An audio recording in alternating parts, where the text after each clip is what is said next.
Hey guys, this is AnimeBall Z here, and today we are going to be doing the opening part to What If Goku was legendary and half MAJIN. This was the most popular What If to be chosen on my last community post, and so I'll be doing it. Please like the video if you haven't already, and subscribe is totally free and you can unsubscribe whenever you want. There's nothing much else I'd like to say in the intro, so without further ado, let's get into the video. This What If begins even before Goku's birth. Bardock's life seems relatively normal until he's afflicted with these spine-chilling nightmares. A massive orange blast that fires into his home, Vegeta, with Frieza cackling above. The man that rules them is going to kill them. He grows ever more bothered by these images. An unshakable dread and anxiety grows inside him. No matter how much he convinces others, nobody listens. He's a low-class Saiyan, claiming to read the future. It just seems so bogus for anyone to take heed. He sits in a rocky wasteland after a mission. His mind has just been glued to the visions and what he could do about them. He can't just sit and let his planet, his people die.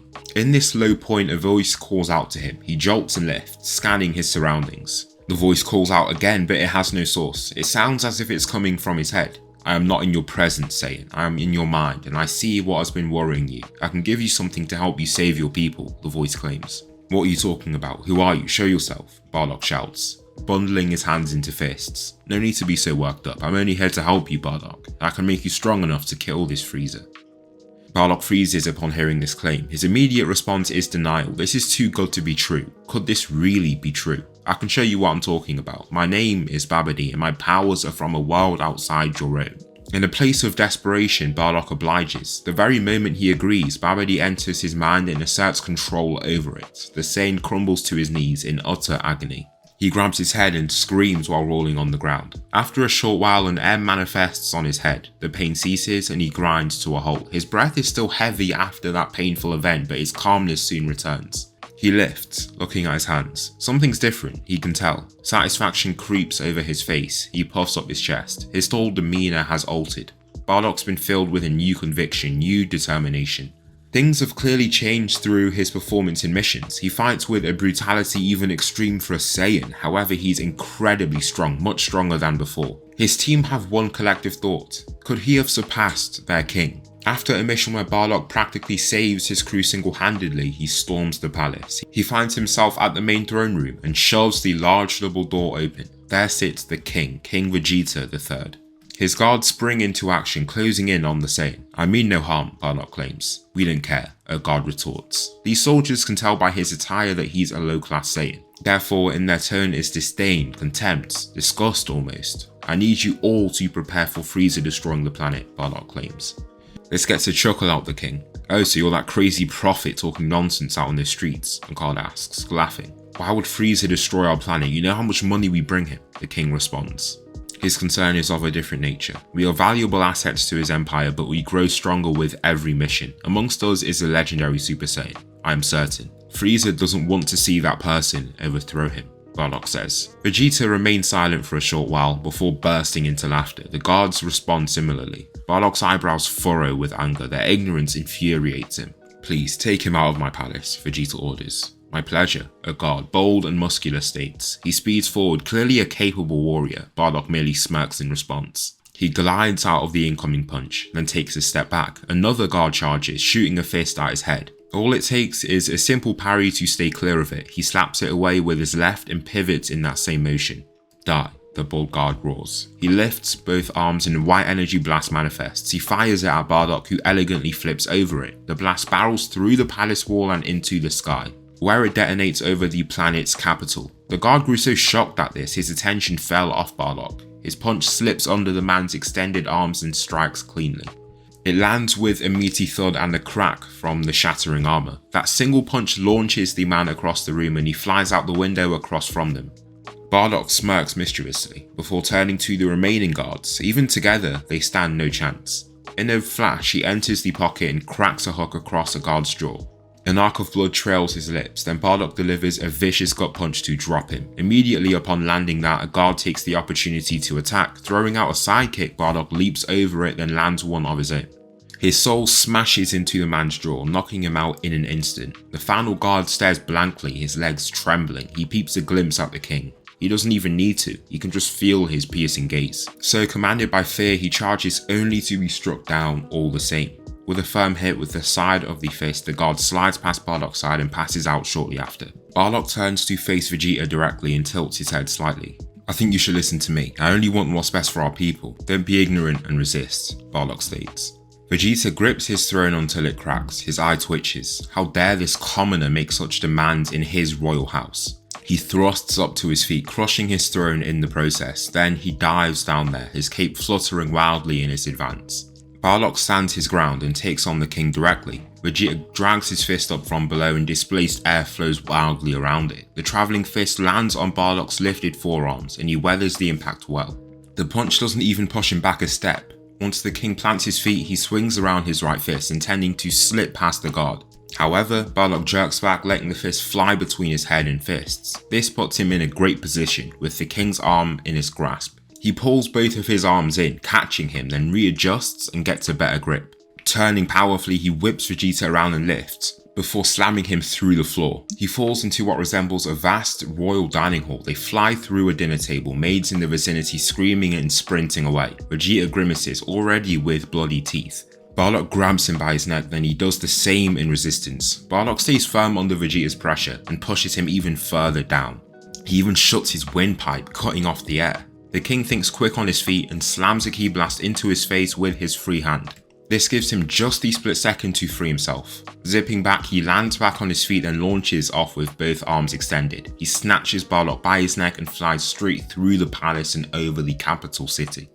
A punch is thrown, to no avail. Vegeta throws a second, this time a left hook. Bardock swivels past it gracefully, letting it slip past his back. He arrives to Vegeta's left and cracks a right hand on his jaw. It lands seamlessly, having met no resistance. That second hit injures Vegeta but does more damage to his ego. He can almost feel the gazes of those below him that saw that land. He's the king. He should be seen as the symbol of ultimate Saiyan power. This humiliation transforms into a biting anger that pushes him on. The king charges again as his cape flows elegantly through the wind. He attempts a straight right hand aimed at his torso. Bardock knocks the punch away with an effortless tap with his left elbow. It lands with a meaty thud, then he snaps his right arm out. His fist crashes into Vegeta's chest, breaking what remains of his armor while crushing his ribcage. That becomes the point of no return. Vegeta can't come back from this, mentally or physically. Each breath creates an intense burning agony through his chest. One rib is actively puncturing his lung. A few seconds pass and Vegeta slowly descends. His body's too weak to even allow for flight. Before he reaches the ground though, Bardock chooses to finish the job. He shoots out beams of ki from his eyes that pierce the king and his cape. He remains there briefly with his shocked, blank look. With a final cough of blood, he passes. Bardock then asserts himself as the new king of planet Vegeta. At first, he seems willing to stay by Frieza's side. He reveals nothing of his ulterior motive. Behind the scenes, as the new leader of the race, he mobilizes the troops. He explains to them what is coming and what they must do to resist. Some are still skeptical, but they must follow his every command. The planet is an absolute monarchy, whatever the king says goes. Frieza just has some control over what the Saiyan King says. A few years pass with Bardock as the new king. Many are reluctant to accept him. After time, people have come to associate Vegeta III's royal family with the throne. Anyone else occupying it feels illegitimate. We've just received an order for all Saiyans to return to this planet, sir, a Saiyan says, frantically storming into the throne room. Bardock smirks, then looks out the palace window to his right. He stands. Let us go. It has begun. What I have seen has finally come, Bardock reveals. Why must we go? It isn't safe, his queen consort Gine asks. Bardock stops a moment. Our son, she speaks. Over time, Bardock's grown more irritable and angrier. He's been more prone to lashing out, which was previously unlike him. Gine's grown accustomed to his new demeanour, learning what sets him off and what doesn't. However, this is a situation too grave for her to sit back and stay quiet. They have no other choice but to send their son off-world. The risk is too great. They say their goodbyes and watch Goku's pod soar off into the sky. Then Bardock turns to the guards posted behind him. Ready everyone, begin the operation. It is time. For Vegeta, he shouts. Why don't you stay? Let your men fight this war for us, Gine urges, almost latching onto his right arm. His mind grows conflicted. It isn't long before his resolution seeps through. He must fight. He's the strongest Saiyan alive. It has to be him as the main warrior. So he shakes her off and turns back to her. I will return. Wait here, he says. The group is formed a massive legion of Saiyans. They stand in an orderly fashion in a wasteland adjacent to the capital. Bardock in flight looks down on them all with a prideful smirk. I thank you all for staying patient with me these past few years. I know what I was saying did seem weird at first, but the fateful day is upon us. I trust that we have the strength to change things, to bring glory back to our planet, he shouts down. The crowd breaks into emphatic cheers at his last statement. Now is his time to act. Do not fret now, soldiers. We are Saiyans. We never shy away from a fight. If we die, we die. Dying to protect this beautiful planet will be the most honourable death any of us could have. The crowd breaks into cheers and screams once again, but then Bardock feels something. A deep rumbling of a large ship in the sky, a low sound that's felt not as a noise but instead a physical pressure, a vibration. Frieza's ship. He's here. Go, Bardock roars, pointing to the sky. They all leap into flight and soar up to the upper atmosphere to meet Frieza. Ahead of his ship are a large group of his own soldiers. Bardock was right. He was right all along. Bardock's cape flows regally as he stands before the group, then he shoots his arm up. His right hand cloaks it in a bright buzzing white key that he then shoots up. Once it reaches high enough, he activates it, the fake moon. The large white ball explodes in size, igniting the primal fury within all those Saiyans below. It manifests into their Uzaru forms, towering physiques with a monstrous 10 times power boost. The Saiyans practically storm through these foot soldiers. Just flying with their bodies and crashing into them causes enormous damage. Then there are their mouth blasts that crush through these soldiers. Frieza's arrogant smile fades. He wasn't expecting this level of coordination from them. The way they're fighting it looks like they've prepared for this. They perform specific team combos that take out as many soldiers as possible. The king advances through this newly formed opening and fires a red mouth blast directly at the emperor. It hits his ship and just shreds through it before violently detonating. Strong thunder like pulses of ki and air burst out. Even some soldiers are sent flying as a result. Frieza flies out his ship, remaining in his pod. The two leaders face each other directly, the king and the emperor. Bardock can barely contain himself. The years of hatred that brewed for this man all comes out.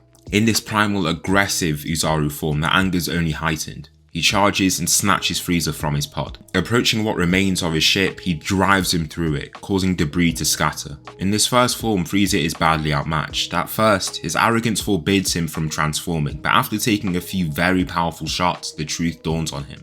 So he ascends into his second form. Bardock looks a little flustered for a second. He could transform the whole time. This surprise fuels the Emperor's ego. He breaks out a smirk, then charges. His right hand smashes into Bardock's chest. It lands with a loud, dull impact, and then he drives both legs into that same area. The two of them have almost equal strength at this point. The only issue is Frieza's size and agility.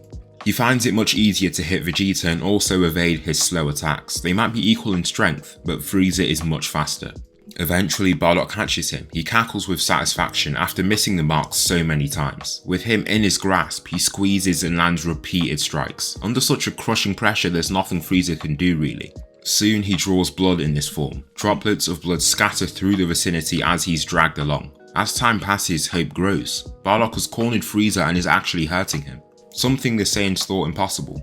With Frieza down, that means the end of the conflict. They can actually win. Suddenly though, Frieza cloaks in a blinding light. The mere pressure release forces Bardock to release him. No, another transformation. Frieza is then revealed in his sleek final form. His eyes are crazed like that of a rabid beast. All that's on his mind is blood. He speeds forward so quickly he turns to a complete blur. The Emperor extends both arms and drives right through Bardock's heart and his large cape. The other Uzaru can't believe what they've just seen. How did Frieza go from nearly losing to winning in just a few seconds? Then it dawns on them. If that's how Bardock was defeated, they're next. Frieza doesn't even waste time on hunting them down. Instead, he lifts both arms and creates this enormous orange ball of ki. It rages and roars, its size making the rumbling extremely deep and low. He chucks it down and it crushes anything and everything in its path. Bardock is swallowed up into the blast and it smashes into planet Vegeta. Somehow Bardock finds the courage to smile in this exploding blast. Now it's up to you, my son, he mutters, before being consumed by the explosion. Goku arrives on Earth and is adopted by Gohan. The young boy's feisty and extremely powerful. Gohan can tell he's already stronger than himself. However, while sprinting through a nearby forest at extremely high speed, he suffers a grave head injury. Once he hits his head, he grows calmer and more controlled, although his feistiness hasn't gone completely. Gohan notes this odd faint M on his forehead. No matter how hard he tries to wash it off, it remains. What could that be about? Goku is soon trained by his adopted father and his talent shows itself immediately. By the time of Bulma's arrival, his power level already sits at 1500. Emperor Pilaf and his gang can't do a thing to resist. Goku takes the Dragon Balls with ease and just leaves Bulma to get the wish she wants. Then Goku falls under Roshi's tutelage. At first he seems like a clumsy, untrained boy, however upon Roshi's first test, the 100-meter sprint, things become obvious. Krillin gets a very impressive time, 10.4 seconds. For a kid with such short legs, it truly is phenomenal. Goku then readies himself, twisting his feet and stretching his legs. He explodes forward once Roshi calls him to, and almost in an instant he's right by his side. A massive gust of wind falls over Roshi, making his beard flow wildly. What time did he get? Krillin asks, his eyes wide with shock.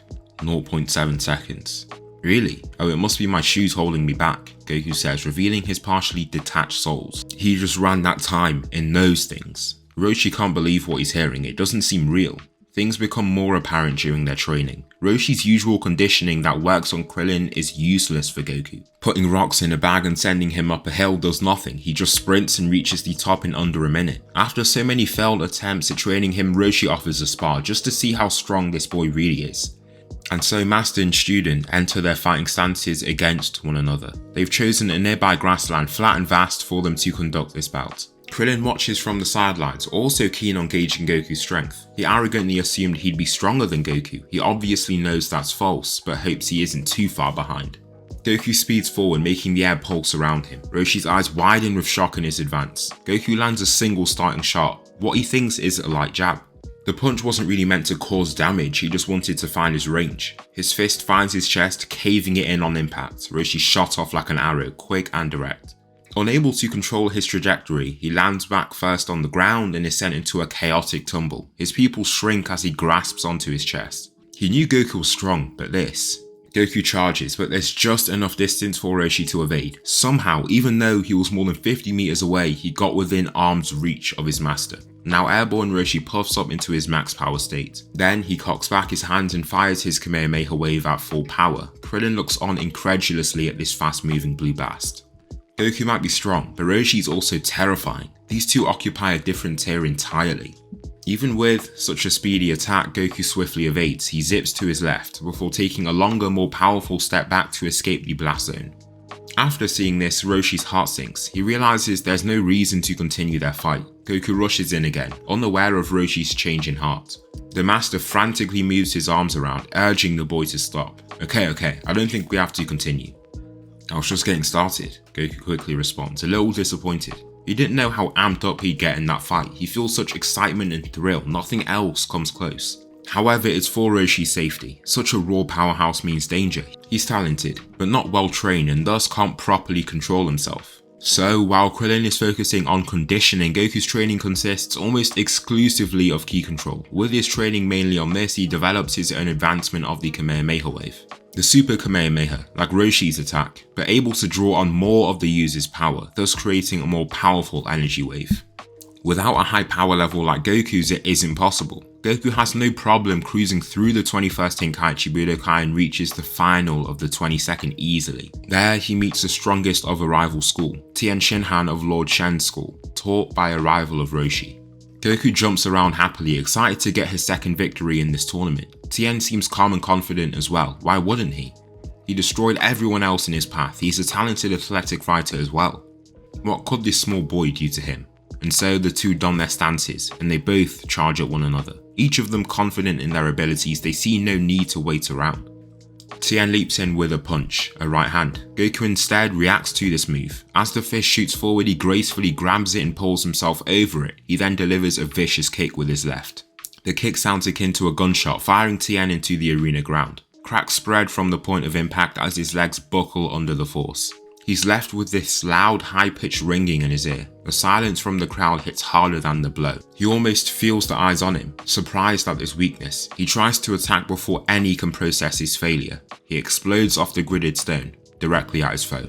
Tien attacks, but Goku gives it nothing but empty air. Slipping to his left, he delivers a counter. His right hand smashes right into his chest with a dull body-shaking thud. Tien stumbles back, still processing the landed hit. The moment he tries to step forward, he coughs out blood and collapses to a knee. His adrenaline is masking most of the pain, making him unaware of just how badly injured he is. Down on a knee, he looks up and immediately gets double vision. A trailing image of the world follows him. A darkness closes in from his periphery. Seconds later, he falls, defeated. His body spasms as he almost orders it to move, but it cannot. The crowd breaks into a passionate, excited cheer for their back-to-back victor, Son Goku. Tien's attended to right away, and luckily he'll make it. There are broken ribs and some bad contusions, but he'll pull through. They head to a restaurant nearby, and Goku feels this unsettling sensation in his stomach. Not butterflies, not nervousness, more of an ominousness. Something bad is coming, very bad. Krillin's headed to the tournament grounds to retrieve his 4-star ball and power pole. Fearing the worst, he explodes off his feet and zips down the street. In a flash, he arrives in front of Tambourine, whose leg closes in on Krillin's head. Goku bursts in there, desperate to close the gap. He gets far, within arm's reach. As he extends his arm, the kick lands and snaps Krillin's neck. He's dead. His body flops down and Goku freezes. Instead of attacking, he dives down to Krillin to assess his condition. His ki is gone, and so is his pulse. He's dead. Goku drops to his knees and grabs his face as he wails with grief. Tambourine merely smirks. This makes things much easier for him. With the winner of the tournament before him, he's already 2 down. He shapes his clawed hand into a blade and stabs at Goku. Suddenly, Goku roars with the tone of a beast, deep, grumbling and powerful. The sound can be heard but also be felt. It sends Tambourine's heart into a flutter and he promptly backs away. Goku's silver aura of ki manifests and rages around him. Then a green hue flows through and consumes it. Goku shoots a glare at Tambourine. His iris is gone. He shouts again and his aura pulses out wildly. The shockwave breaks the foundations of the building. Some small rocks and rubble fall. The ground trembles under this powerful transformation. Tambourine does the same, almost unable to take a step forward. He hasn't seen anything like this. Goku's MAJIN symbol flares, briefly glowing green. He eagerly closes the gap and loops a right hook into the side of Tambourine's jaw. The windows of the tournament ground scatter and the booming sound echoes through the adjacent streets. Tambourine's thrown through the main building wall out into the main street. He's launched into a long high arc and crashes through the side of a tower. Tambourine's dead. Goku might have got his revenge, but his rage is still almost uncontrollable. He tightens his fists so much they bleed. Unable to contain the brewing anger, he vehemently bellows to the skies above. Just the power behind his scream makes the upper floors cave in. They fall apart, but under Goku's expanding aura, they instead fly upwards. The group have rushed to the scene and are left totally confused at this outburst. It's Goku, they can recognize him. His eyes have vanished and this raging green aura keeps pulsing around him. Roshi must hold a hand to his head to block the small rumble and the intense gusts of wind. What do we do? Yamcha asks. I'm not sure, Roshi responds. Abruptly, the aura vanishes and Goku's hair falls. He drops to his knees before simply passing out. They inspect the nearby city and find a fallen tower with this humanoid reptilian creature at its base. Roshi examines the body closely and realizes just who this is. It's King Piccolo. Nothing good could come of this, and they need to act fast. He immediately assumes they'll have no one to match him. Why wouldn't he? King Piccolo was this imposing, almost unstoppable force. The only way they could beat him before was by sealing him away. Then he remembers who they have in their ranks, Goku. He's just woken up after that fight, barely able to remember what happened. They'll have to use him. The group track down King Piccolo and confront him directly. Goku steps up to the plate, furious. So this person had to do with Krillin's death. He's going to make sure he pays dearly for that. He boldly advances, and they glare at one another. Piccolo believes himself to be more intimidating, with a much taller, more muscular frame. Goku looks just as fearless, however, not backing up a step. You killed my best friend, he roars. No, that was probably my son. I did create him, so yes, you could say it was my doing. Goku's eye twitches with rage, and within a split second he pounces. The Namekian can't even see his advance. 1 second he stood before him, and the next, he's latched right onto him. Goku grabs onto his waist and lands back on his feet once Piccolo's feet lift. Right now he's got King Piccolo just below his extended right arm. He aims low and brutally slams him into the earth. The impact makes the stone beneath him jump. A cloud of dust and debris expands, and the fallen Namekian coughs out blood. Taking that directly onto his spine dealt some serious damage. His vision flashes white, then blurs. He slowly turns around onto his hands and knees, only to receive a stomp onto his back. He hits the ground like a drop boulder, thrusting out even more dirt and debris. This time, he screams in pain, his ribcage pretty much shattered. You will pay for what you did, Goku orders, grabbing him by the neck of his shirt. He lifts him, but then notices him choking on something. He recoils, just confused. I mean, if he's throwing something up, he doesn't want any of that on him. Much to his surprise, an egg shoots out his mouth and into the distance. Immediately after, Goku pounces and grabs his lifted head. With a single forceful slam, he crushes it and kills him. Droplets of blood spray onto his face and gi. Paying little attention to the gory scene, he instead looks at the travelling egg. He could try and chase it down, but it's so far now. It will take ages to find it, so he just lets it go, ready to take on whatever emerges from it. After this point, Goku ends up training under Kami, who is dumbfounded by his talent, his strength and his ability to quickly adapt and learn. To advance their training further, he enters the hyperbolic time chamber. It's hard at first, with the thinner atmosphere and everything, but he adjusts and powers on for the full year. This gives him 4 full years of training under Kami, a master with exceptional ki control. Exactly what he needs. Goku's power explodes rapidly. Kami almost can't believe it. He was strong before, but by the end of this 4th year, he's reached a new level.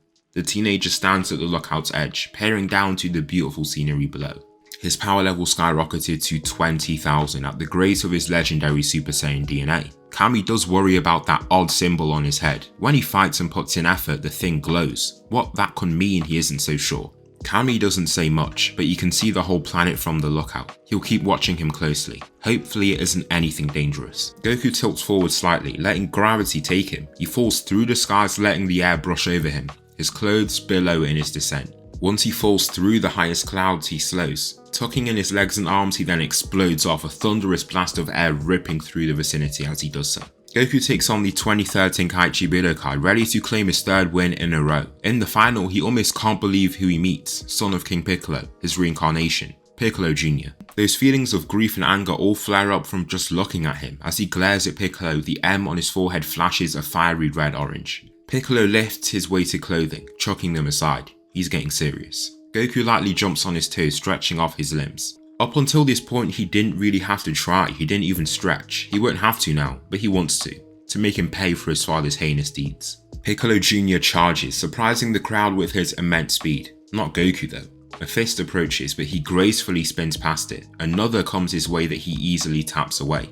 Succeeding this with a retreat gives the 3rd attack nothing but empty air as well. No matter how aggressively Piccolo attacks, nothing connects. Either he hits air or his strike is parried. The moment he cocks back his fist for yet another punch, Goku zooms forward. The spectators can't even perceive his movements. He grabs Piccolo by his neck, then tugs on him. His forehead meets his bony head with a loud crack. Piccolo's eyes flash white. He bounces once before sliding to a stop just by the ring's edge. He can barely even hear, all noise masked by this painful ringing. Attempting to raise back up, he simply stumbles back down again.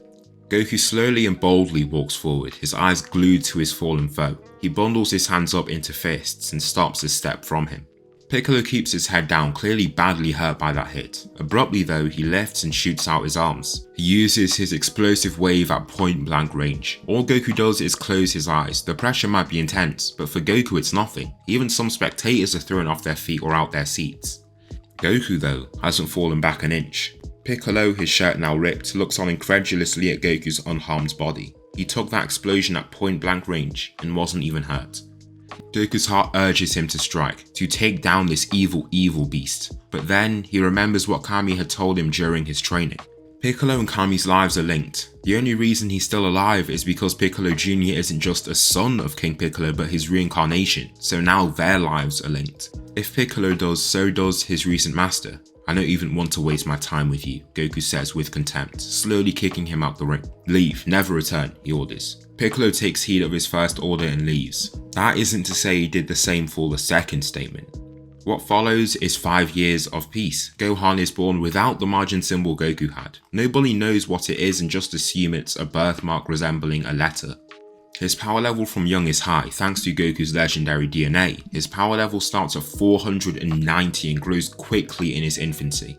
Once he's 4, his power level has already risen to 750. This urges Goku to train him from young. It reminds him of his younger self. If he's anything like he was, he'll need to control that strength, for the safety of those around him. His training is basic, but he makes progress nonetheless. He's got a long way to go, but he's doing great for 4 years old. The group have a reunion of sorts at the Kame house, just catching up and talking about what they've all been up to. Soon after, however, they're met by Raditz, Goku's older brother. The latter senses his signature and settles immediately upon doing so. He's strong and could be a threat to his friends, but not with him around. The man claims he's Goku's brother, who are both aliens from the destroyed planet Vegeta. His mission was apparently to exterminate every life form on Earth, readying it for sale. Goku vehemently refuses. He could never do such a heinous thing. Upon hearing this, it makes him a little more on edge. For him to say that, he probably wouldn't object to doing that himself. Goku slowly tucks Gohan in behind him and advances in defiance. "No, leave this place. I won't let you hurt anyone," Goku orders. This draws a chuckle, his younger brother trying to boss him around. How amusing. "Alright, I'll strike a deal with you. You kill 100 people and I'll let your son live," he states, clicking his scouter. Goku's 750 reading is a little misaligned, aiming instead at his son, so he just tries to fix that. It resets only to show the reading aimed in that exact same direction. At the boy. He turns back to Goku, who has a reading of 500. Raditz recoils, unable to wrap his head around this. His son is stronger and by such a large amount.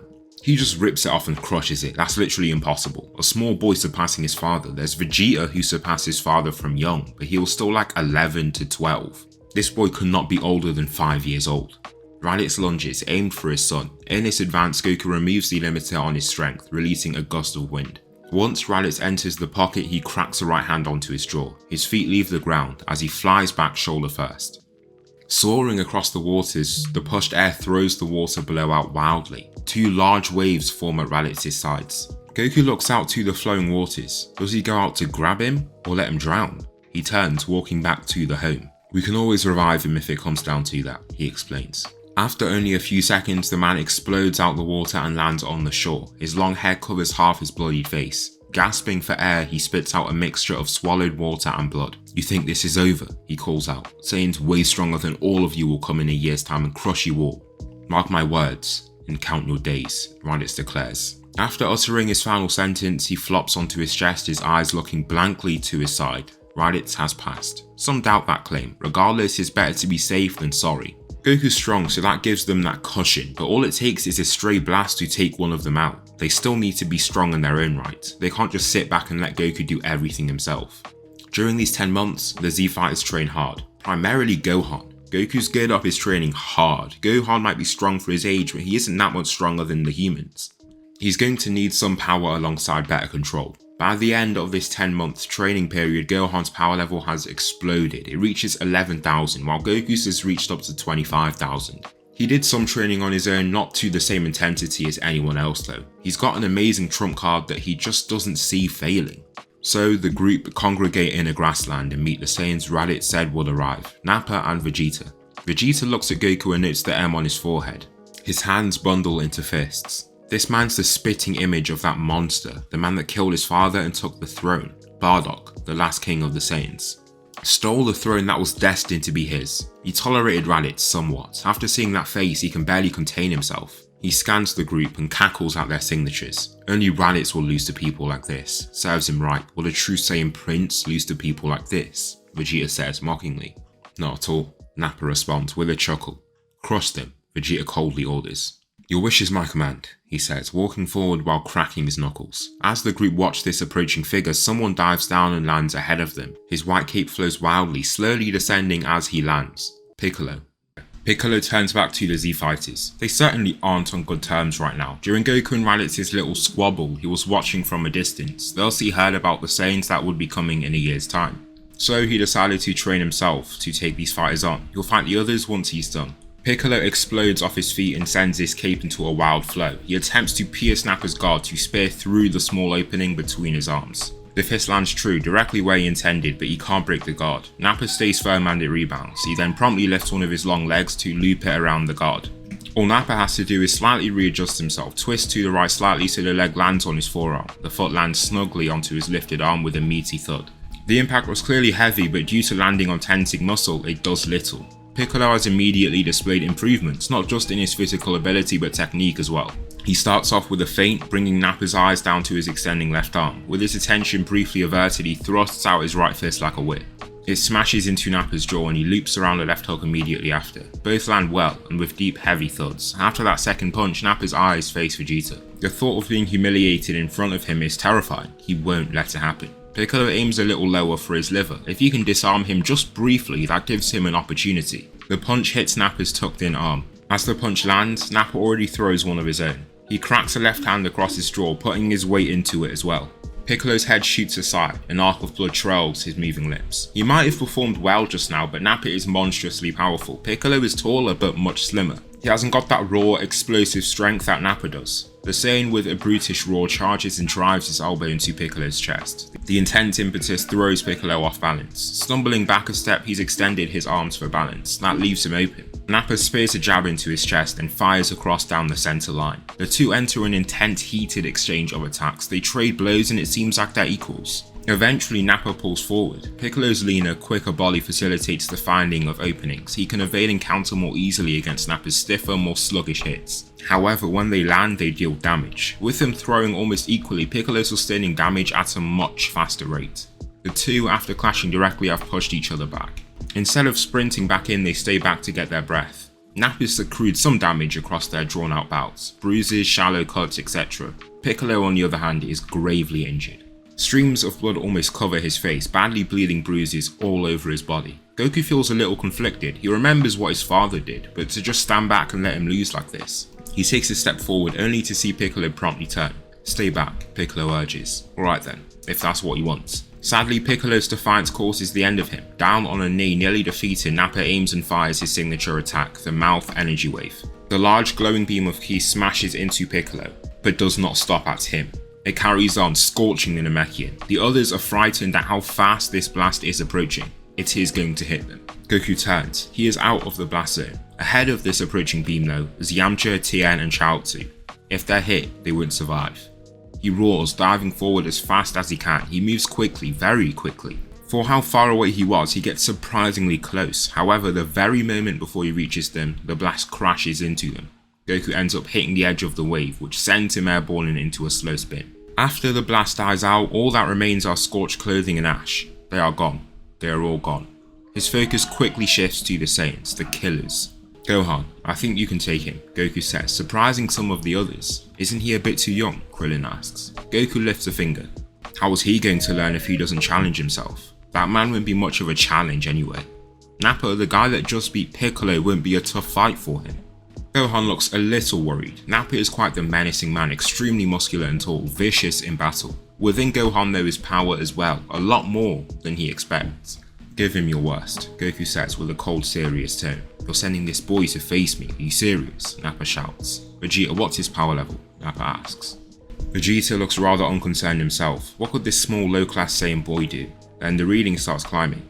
Gohan lifts his suppression, sending his hair into a flutter. A number of cool white energy streams flow around him and rocks start to float. It's over 11,000. Vegeta shouts with a grunt, crushing his scouter. 11,000, there's no way, Nappa shouts, shocked. Their fear and surprise fuels Gohan with confidence. Maybe he can really do this. Gohan shouts and charges at speed blitz. The first thing Nappa perceives is a small fist smashing into his jaw. The small surface area adds to the pressure and causes more piercing damage. He slowly descends and lands a firm jab. His fist crashes into the large Saiyan's abdomen like a battering ram and shoots the wind out of him. Nappa stumbles, grasping his stomach in complete agony. His pupils shrink upon seeing the amount of blood he coughs out. With his eyes still focused on this, Gohan loops in a kick with his right. The strike lands flush, the sound flat and ugly. This single hit throws Nappa onto his hands and knees. Coughing out more blood, the world blurs at the edges. His ribs scream with every breath he takes. Gohan walks over to him and stands over him menacingly. The burly warrior scurries back, terrified of this little child. Vegeta's eye twitches as he sees this. Such weakness, it leaves a bad taste in his mouth. Nappa means nothing to him now. Vegeta, please, Nappa shouts back before spitting out spit and blood. The prince looks down with disgust. How dare he ask such a thing? He lost his right to live after displaying such cowardice. Vegeta blasts his own comrade to smithereens without a second thought. Gohan freezes. Blood rushes out his head and leaves him with this pale, blank expression. He wasn't expecting to see such brutality firsthand. This is evil, pure unadulterated evil. Almost out of reflex, the boy cowers back. There's just this intimidating aura that oozes off him. One part of his mind wants him to stand tall, the other fears he's next. Gohan, step back, Goku orders. He taps on Gohan's chest, signaling for him to retreat. This is his battle now. Vegeta and Goku fly off to a nearby wasteland, the Gizzard Wasteland. A cool breeze washes over them, making their clothes billow. They focus intently on one another. This isn't just an ordinary fight for Vegeta. It's a rematch of the fight between their fathers all those years ago. He must settle the score and bring back honor to his family. Get revenge for his father's untimely death. He uses the anger, lets it fuel him, invigorate him. It is time. Vegeta blasts off, destroying part of a rock tower with his advance alone. He roars vehemently, using the animosity to power him. He begins with a right hand, but his forearm rises into position before the strike can land. Vegeta's own punch impact rattles through his arm. Goku stood so firm that the force got sent straight back into him. He quickly follows up with another, this time a jumping kick. Lifting his left leg slightly, he merely uses it to add momentum to his right. The leg whips up, but Goku leaves it with nothing but empty air. After gliding back, he leans out the way of another attack before delivering one himself. Vegeta has thrown out a jab that Goku slipped to the outside of. He shifts his weight over to his right leg, currently ahead of his left. He violently twists clockwise, whipping out his left leg. It turns to a blow and crashes into Vegeta's abdomen. The impact rings out across the terrain. His arm is shattered and he's launched through 2 rock towers before he can slow to a stop. The moment he does, Goku whips the right hand into the side of his jaw. This second hit sends him into a fast descent and Goku darts after him. The gap in their strength is evident. Goku can fight so well but is also physically stronger than Vegeta. His straight shots land like battering rams. His whip-like hooks break bones on impact. Vegeta, unable to accept this humiliation, battles on. His brewing rage powers his every move and helps him hide the pain. Regardless, the truth becomes ever clearer. His ego struggles to mask it. With a roar of annoyance, Vegeta tries to land a right hand. Goku gracefully slips under it, only letting the first graze a hair strand. After crouching, Goku explodes up and dives in an uppercut beneath the ribs. It sounds less like a punch and more like a falling boulder. He completely wins Vegeta and basically stops him. His body's too weak like this for him to succeed. He shouts and hits the rock beneath him, enraged. His ego has taken a massive hit. He's always seen himself as superior. In his mind, he believed Bardock had used trickery and weird means to achieve the throne. It simply made no sense for such a low-class family to single-handedly perform a coup d'etat and claim the throne. As much as he tries to convince himself otherwise, Goku's existence challenges that claim. Vegeta then notices something that brings a smile to his face. Goku has no tail. It must have been cut off in adulthood. Now that he's lost the Saiyan's trump card, the fight is his. The prince lifts with newfound confidence and chucks up his fake moon. His transformation begins soon after. Vegeta transforms into the gigantic, beastly Uzaru form. Goku knows this all too well. It's the Uzaru form. Luckily, he had his tail removed so that he wouldn't become a danger. Shockingly, however, Vegeta has complete control. He can even speak in this state. "You're dead," Vegeta declares in his new deep grumbling voice. In a flash, he snatches Goku up and squeezes. The Saiyan screams out in pain and Vegeta smiles menacingly, revealing his large sharp fangs.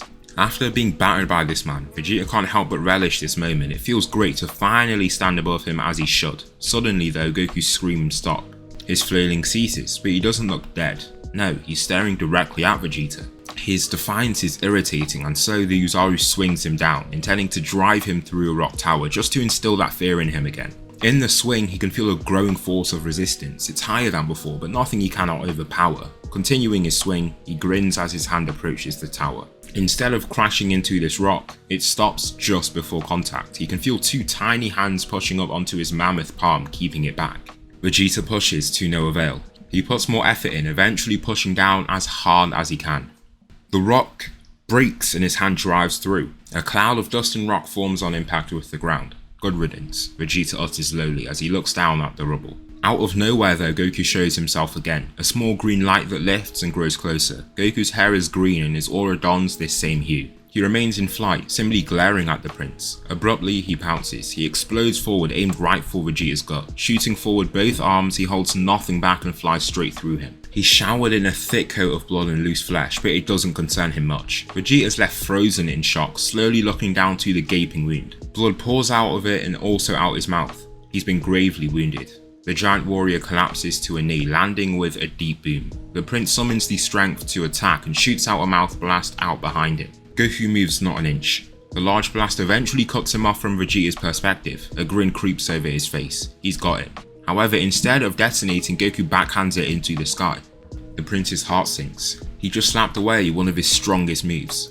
This alarm and shock quickly shifts to fear upon looking at the floating Saiyan. His ego breaks as he feels this. It conflicts with his very being. He believes Goku to be below him and to fear him. He simply can't accept it. Desperate to reclaim his honor, he charges. It's a slow, uncoordinated advance. Goku went through a lot of muscle, important muscle for walking and running. Regardless, the large beast steals through the pain, driven by his humiliation and anger. He takes a swing at the glowing Saiyan, who gives it nothing but air.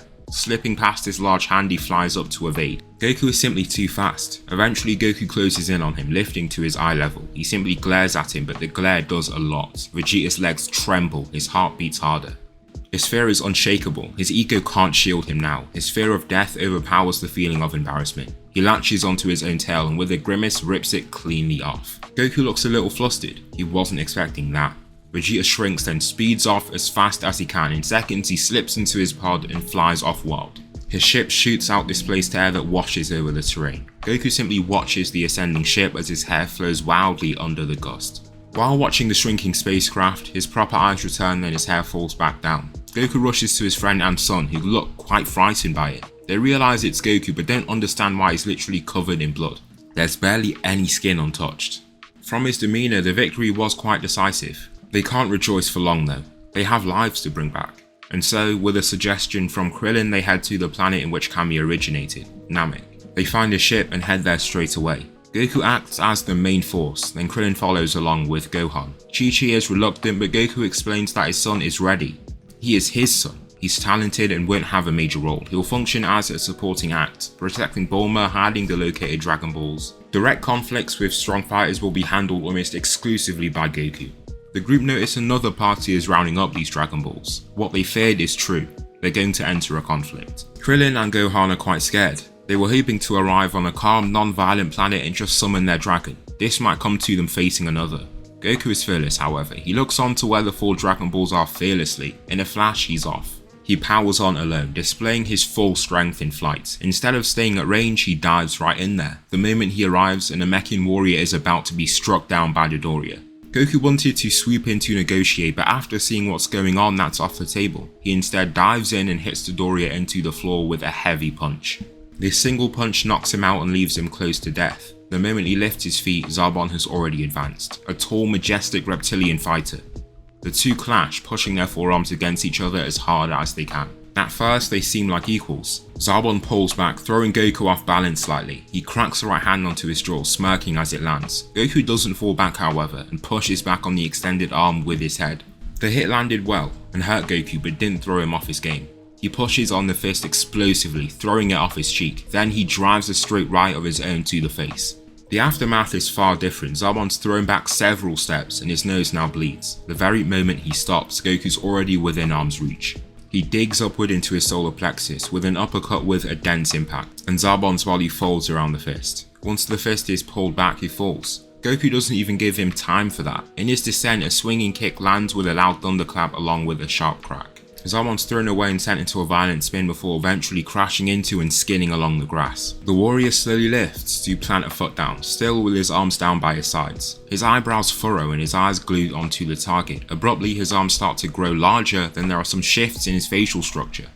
The fighter stands tall, now in his transformed state. Goku falls into a fighting stance, ready to take him on. Even with this larger, burlier frame, Zarbon advances with much more speed than before. It nearly takes Goku off guard. A right hand comes barreling in, but Goku saved by the large distance between them. He picks the perfect time to move and just slips by. Now with Zarbon within arm's reach, evasion won't be as simple. The large, scaly warrior snatches him by his neck before driving up a knee cleanly into his solar plexus. Goku feels the force spread through his whole torso all the way to his spine. It's like his whole body shuts down and urges him to fall. However, the strong-willed warrior remains on his feet. That only leaves him open for the next attack. Zarbon lands an overhand right without much technique but extremely powerful. The impact sounds like an explosive crack. Goku's eyes flash white. He doesn't even perceive the sound. With such a powerful headshot, his brain sent into a short but fast rattle in his skull. The sadistic Zarbon smiles upon seeing Goku's pain. Victory is drawing ever closer. He eagerly storms forward, snapping out his arm. Before it lands though, Goku catches it, his hand wreathed in a flowing green aura. He looks up and reveals pupilless eyes. Frieza looks on more intently. Goku's aura pulses so powerfully Zarbon's thrown off his feet. Goku roars to the sky like a beast, his muscles grow, and he even becomes slightly taller. Then that signature green glow appears on his MAJIN symbol. Frieza knows that face all too well. Bardock the First, the final Saiyan King that stood up to him, forced him into transforming not once, but twice. The vicious Saiyan stabs his hand directly through his chest, then quickly pulls it out. Mortally wounded, Zarbon stumbles briefly before collapsing and passing out due to blood loss. He dies shortly after. Goku looks up only to see Frieza completely gone. Hastily looking around him, the small man is nowhere to be seen. What a surprise. Much to his annoyance, he finds that he also took the Dragon Balls. He eagerly inspects the Dragon Radar. There, he realizes, latching onto the traveling group of Dragon Balls. 5. If he can take those 5, he can end things right here and now. Preparing to leave, he notices a young Namekian boy, his parents dead at his feet. He has no one left here. Goku chooses to take him in. He reaches out a hand and nods toward the boy. He remains in his legendary Super Saiyan form since he must be quick. So he tries extra hard to not look intimidating. "Let me take you to safety," he says. Dende's reluctant, but what other option does he have? This guy did save his life after all, so he latches onto him, then he blasts off. In a flash, he arrives back at the base to plop down the young boy, then he's off immediately after. The others don't even get to ask him what's going on. Goku zooms across the surrounding archipelago with great speed. The moving air around him breaks apart the clouds. Quickly, he closes in on the Emperor. As soon as he arrives at his ship, Goku's already in his presence. The glowing Saiyan dives from the sky like an asteroid, focused on the Dragon Balls. Frieza quickly snatches them before he crashes into the ground like a falling boulder. The impact literally shakes the ground and sends a few waves flying through the adjacent water. "Give them. You don't deserve them after what you did," Goku orders. In this state, his emotions are quite heightened. It throws him into this battle-hungry, driven state, a somewhat tamer form of the Uzaru. Frieza's eye twitches. How dare a Saiyan try to boss him around? The Emperor of the vast feared Frieza Empire. Just his name sends shivers down people's spines. He will pay for such disrespect. "Leave if you know what's best for you," Frieza responds surprisingly calmly. Goku doesn't even give him the courtesy of a response. He replies with action, charging in like a raging bull. He shouts in his advance and swings up his muscular arm for an uppercut. It connects with a crushing impact while shooting Frieza airborne. He whips up his arms and a sphere of green energy slowly concentrates into his hands. Several spheres of ki do the same thing, and as they collapse into his palms, a blast grows. Once ready, he fires. A roar of heat and force tears through the vicinity. Grass and foliage are ripped from the roots. Large waves crash into neighboring islands. Even the other Earthlings hear the shockwave as this low rumble. Goku's fighting. "Hang in there, Goku," Krillin urges. A cloud of smoke appears at the impact point, and silence befalls the area. This silence is broken by a vehement scream. Frieza transforms into his second form. He dives down there and swings down his mammoth arms like an ape. Anticipating the attack, Goku explodes off both feet and evades the attack. Another comes right after, a stiff jab. With a technical parry and pivot, Goku steers clear of it.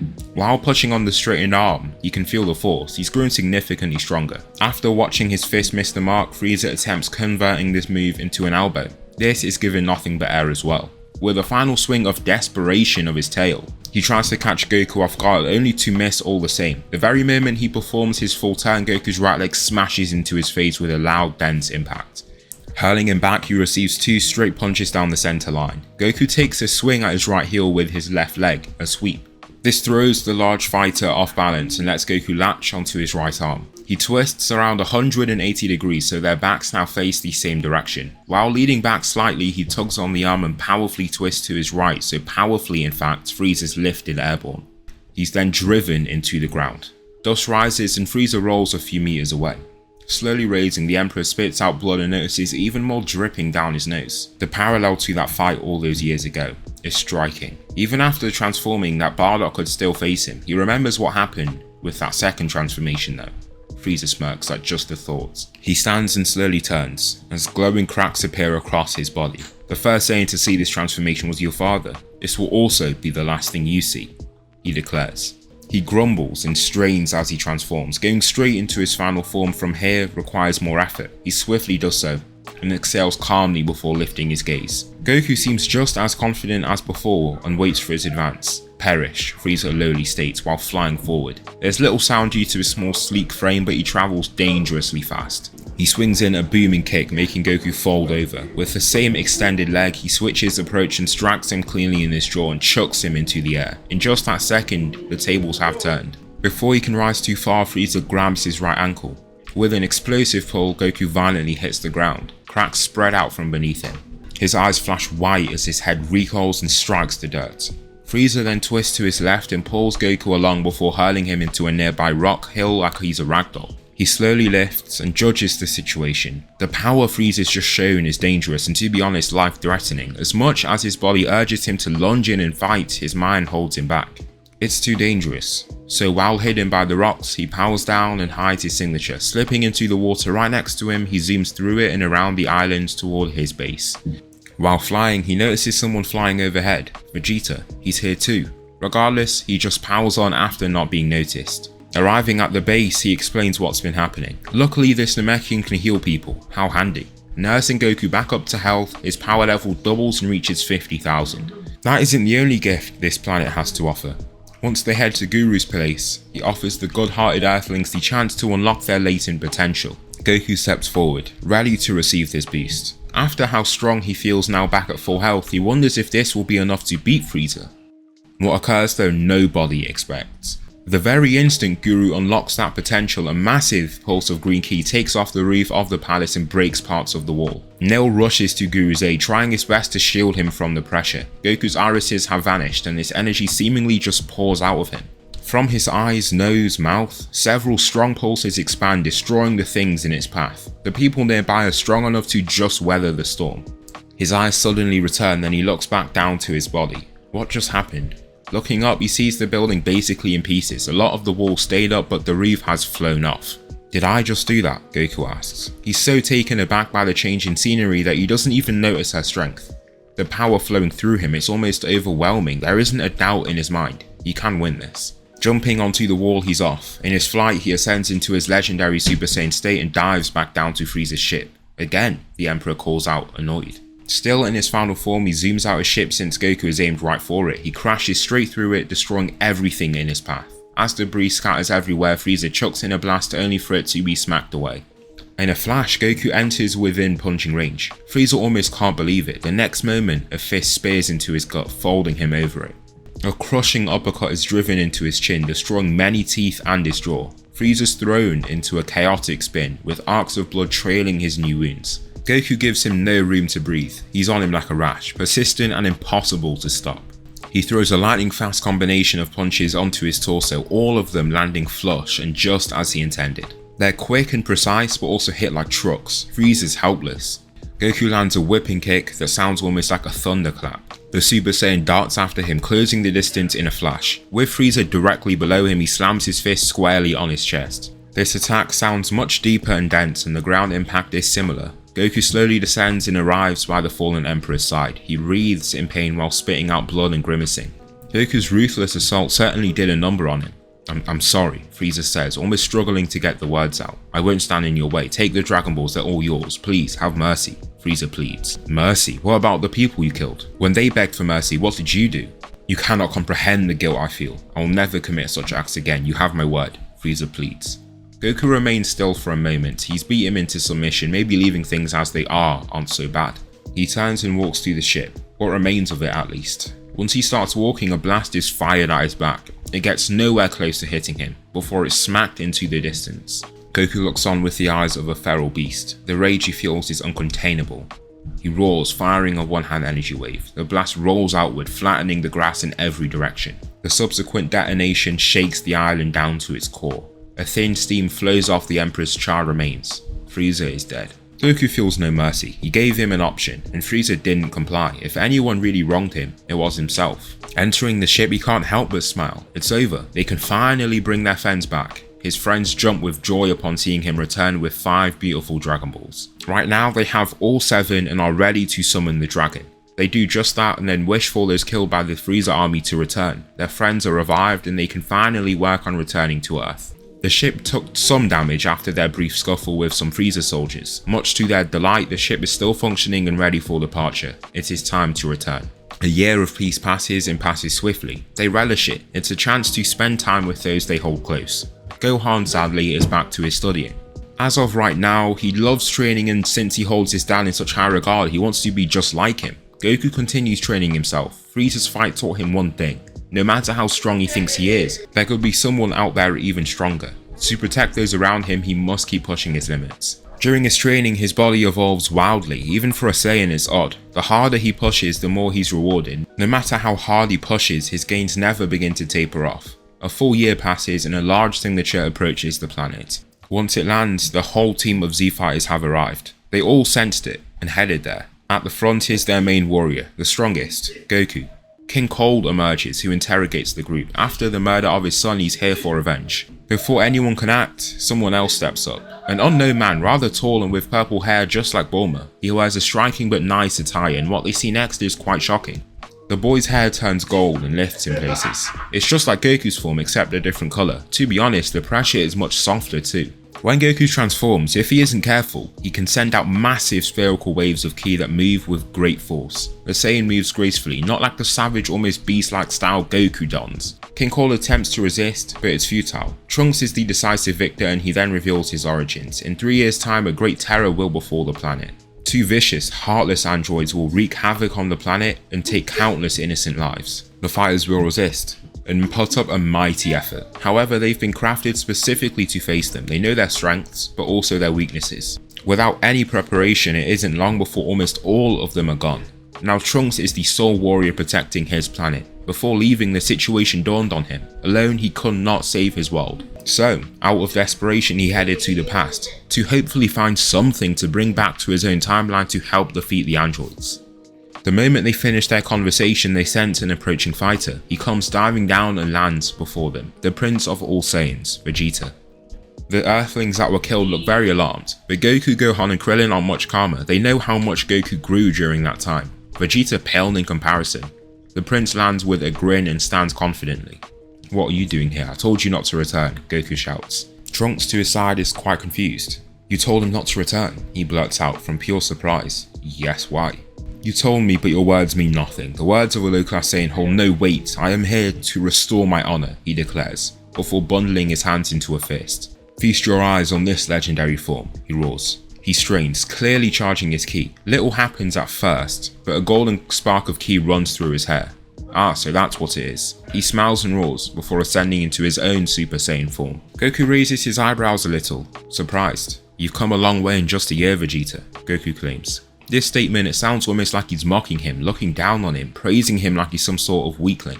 Vegeta's chest grows hot with rage. Unable to stay back, he pounces. Trunks takes a step back. He wanted to stop the situation but doesn't just want to hurt his father. Vegeta comes hurtling in with a raised elbow, incident on Goku's head. Before it lands, Goku chucks up his arms into an X and soundly takes the impact onto them. He does slide back a great deal though. Vegeta lands, then drives in a stiff jab onto his chest. Immediately after, he digs into his solar plexus with an uppercut, making Goku fall over it. Vegeta can't help but smile. This is how it should have been. Complete domination from his end. Vegeta takes a slight step back before whipping in his right leg, a swinging kick to the head intended to finish the fight. Goku, however, catches onto it. The kick is strong, but Goku weathers the impact surprisingly well. He's thrown into a short skid but doesn't lose his balance at all. Abruptly, he takes a short but quick step forward. It flusters Vegeta a little, and his sudden stop just confuses him. Unable to predict what's coming, he simply lifts his arms into a tight defensive guard. Goku plants his right foot in an orthodox stance, then places his weight on it. He explodes off it and enters a powerful twist to convert that pushing force into his kick. The kick loops into his jaw and lands with a thunderous impact. Trunks is quite surprised. Goku can match his father without even transforming. How is that possible? Vegeta's head remains twisted slightly and he looks aside briefly. Grasping his bruised cheek, he glares at Goku, that feeling of humiliation, of weakness he thought they were behind him.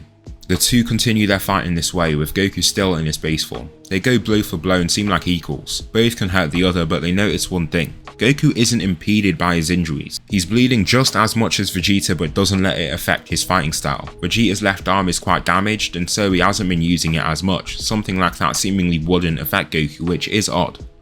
The two charge and deliver right hands at the exact same time. They land simultaneously and Vegeta is thrown onto his back, bouncing once before stopping. Goku's thrown back into his skin and leaves 2 long trails in the dirt. However, he doesn't fall or even stumble. He simply wipes the blood on his mouth, then takes a step. In his slow, calm advance, his legendary Super Saiyan aura manifests. It flows around him as he transforms. Vegeta knows this form all too well, the form seen back on Namek. He is utterly speed blitzed. A deafening crack tears through the wasteland with his first hit. Vegeta folds over the punch and coughs out blood, almost unable to get breath in.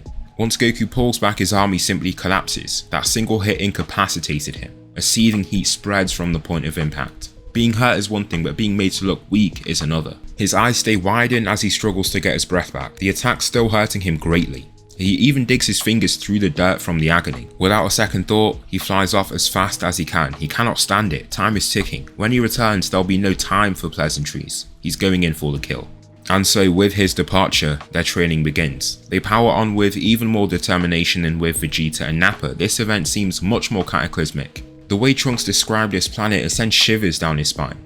The very last thing they want to do is recreate that timeline here. After 3 years the crew are ready. Unluckily, Yamcha is the first to meet the fate of Gero.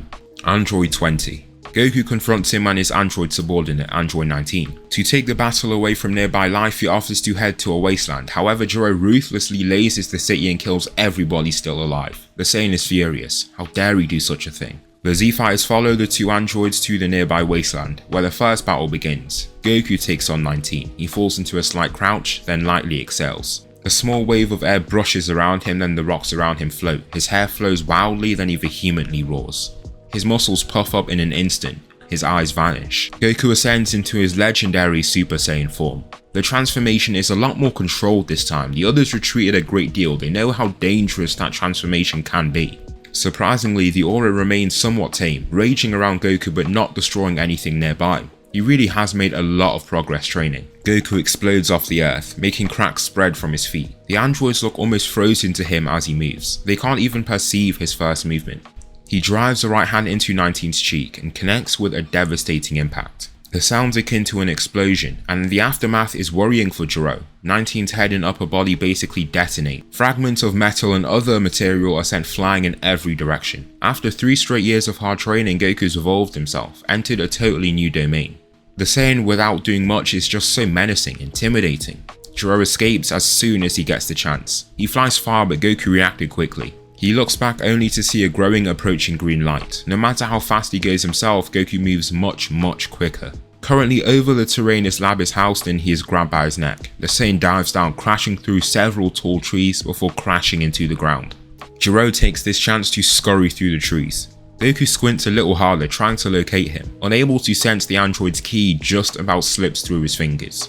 Goku shouts with annoyance, slamming the side of his fist into a tree to his left. A deep boom reverberates through the forest as he does this, making the birds in the trees fly off. Immediately after doing so, he coughs and doesn't think much about it. What he sees next shocks him. On his inner elbow are droplets of blood.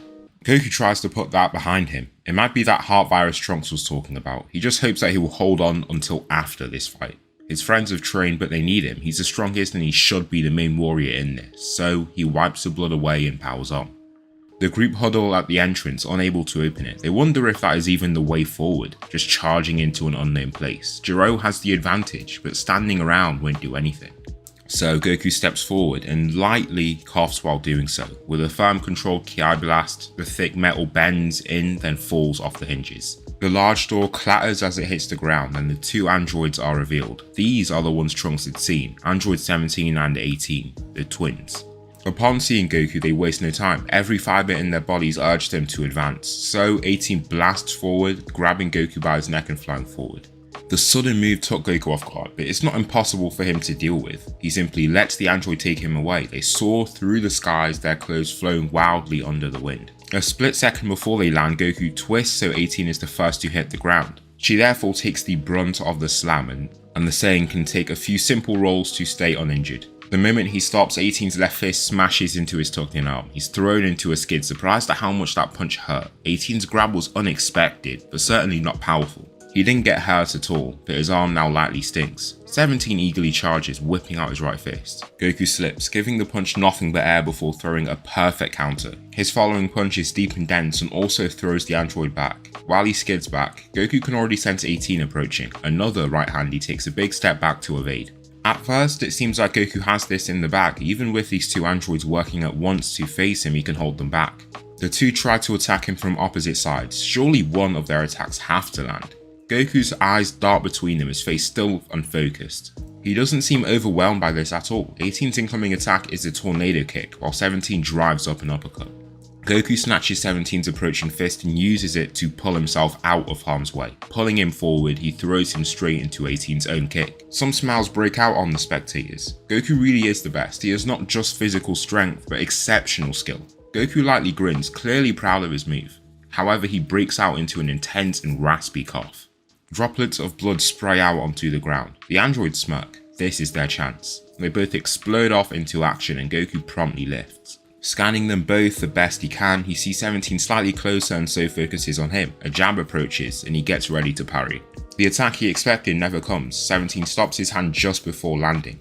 His real attack was a looping right hook that crashes into the side of Goku's face with a bone deep crack. His head snaps aside and basically throws him into 18's first move. She plants onto her left, then thrusts out her right for a side kick. Goku folds over the extended leg as spit and blood flies out his mouth. He bounces once before rolling back.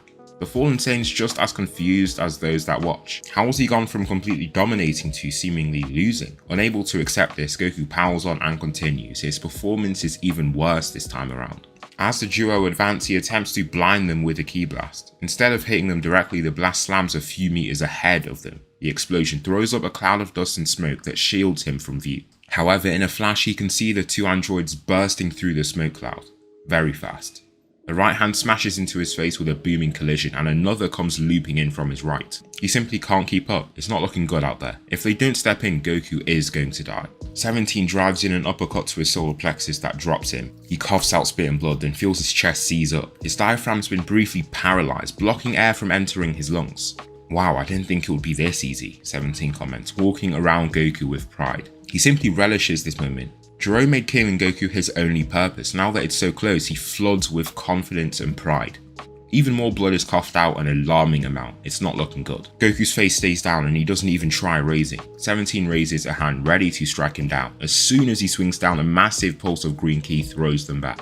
Goku vehemently roars, making the earth quake in fear. Some of the nearby watchers stumble slightly. Powerful, fast-moving pulses smack into them repeatedly as Goku shouts. His MAJIN symbol glows brightly, a lot more brightly than usual. However, suddenly it stops, his hair falls and his aura fades. The silence is broken by the light thud from Goku collapsing. Their hearts sink. That's not good. Their strongest fighter is down. Trunks lifts an arm, clutching onto the sword on his back. The others stiffen and focus up, trying their best to fight their fears. Someone needs to get in there and get him out of here. The last thing we need is him dying, Trunks announces. It's the heart virus. I'll need to administer the cure, he adds. The crew power up, revealing raging silver auras. The Z-Fighter is charged, just trying to keep the twins occupied. As Tien, Krillin, Piccolo and Trunks move forward, Yamcha grabs Goku and flies to the Kame House. Even while fighting as a group, 17 and 18 deal some serious damage. The crazy androids hold nothing back with their punches. They break bones, puncture organs, they're on a totally different level. Piccolo, the only one still on his feet, roars as loudly as he can. The only thing that can fuel his body now is pure rage and adrenaline. He needs to fight the agony and weakness because there's no other option. Their sheer desperation keeps him upright. As soon as he takes a step, however, 17 funnels in an uppercut to his gut. He folds over the crushing strike before collapsing. The damage is simply too great. His ribs scream with every breath he takes. No matter how vehemently he denies it, the truth grows obvious. He's done. They've lost. I'm so bored of all this. Why don't you take Goku? 17 demands, grabbing Piccolo by his neck. Struggling for breath, he responds, I don't know. Wrong answer, the android roars, throwing his head down. Piccolo's knocked out and left close to death on impact. Let's go and find him if these people won't speak. No point staying here, 17 states. The other two androids agree, and the trio soar off. Krillin, currently on one knee, just falls onto his back. The crew are covered in their own blood, sweating and panting. Even through all this, they feel relief. They felt their lives were over. Living another day is a lot better than they expected. Trunks administers the cure and explains that they simply have to wait. He'll live, but he'll have to recover. Based on his condition in that fight, it might take longer than usual. As they converse and discuss a few minutes, he thrusts up on his bed. Trunks can't believe what he's seeing. He was supposed to be out for the rest of the day. What's going on? I need to help, Goku says, throwing his feet off the side of the bed. He stands, leaving the group dumbfounded. Are you not in pain? Yes, but not in my heart. You cured me, didn't you? Goku's body doesn't work like normal. He can feel pain, but it does not really affect. It's like he's constantly juiced up with endorphins. The receptors can detect the injury, but that doesn't impede his fighting ability. A few seconds later, they can feel several people landing outside the Kame House. Everyone's here now, so that leaves nobody but the androids. Trunks is the one to open the door and face them. He shows no fear in his face, trying his hardest to hide it. He fights that fear and overcomes it with the pure hatred he has for them. Remembering the sights of burning cities and bloody bodies adds fuel to that flame of rage. Where is Goku? 17 asks. Don't waste our time. Immediately after, Goku crashes through the window to Trunks' right and startles him. He grabs 17 by his neck and ascends into legendary Super Saiyan. He then chucks him like a ragdoll. The rematch is on. 16 then chooses to step in. If he is as strong as he was when that fight began, staying back would be foolish. His massive fist comes barreling in, but Goku takes it soundly onto his forearms. It lands with a loud clap, clearly a strong hit. However, the Saiyan weathers the impact well. He follows up with a sidekick shot into 18's abdomen that also launches her over the adjacent water. With Goku's attention averted, 16 pounces again, this time approaching with a grab. However, far before it can connect, Goku grabs his wrist and explodes to his left. He violently spins, bringing the giant android across him and onto the ground. The booming impact caves in part of the island while also sending out tall waves. Immediately after though, the arm just comes off. He assumes that it's been broken but notices multiple barrels now glowing a hot orange and aimed directly at it. A violent detonation follows and Goku's hurled airborne. The attack was more surprising than damaging. Goku feels fine. There is a slight ringing in his ears from the sound of the blast, but that is about it. While airborne, he notices the two other androids quickly approaching. He dives slightly, then lands two simultaneous kicks. They both land flush, and just as he intended. The androids are completely outclassed now, there is no denying it. Before one can fly away too far, Goku grabs him by his ankle and pulls down violently. Once 18 is in the right position, he strikes. His fist smashes straight through her torso, crushing the component in its way. Metal fragments scatter, and many smack the nearby 17. Finally, he grabs her head and pops it off like a Lego piece. 17, frozen with shock, leaves himself totally open for attack. Goku grins, then capitalizes. He pulls his fist all the way back to his chest before snapping it out down the center line. The impact is thunderous and explodes 17's cybernetic head. Metal compartments mixed in with corrupted, dry chunks of what looks like flesh fly out. It's over. Imperfect Cell screams. He tries to dive down to catch the falling androids. All he needs is the infinite energy cells. Goku almost lets him pass out of confusion, but hears a voice. Don't let him get to them, Piccolo urges telepathically. Alright then. Goku grabs him by his neck and stops him before shaking his head. Who are you? Killed almost everyone in Jinta Town by absorbing them through that tail, the approaching Piccolo says, still using telepathy.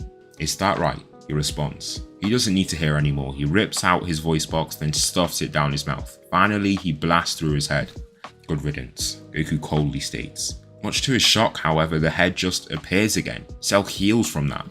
In reaction, he fires a larger blast that engulfs his whole body. It lights up the surrounding area in a light green gleam while throwing the water below into large, fast-moving waves.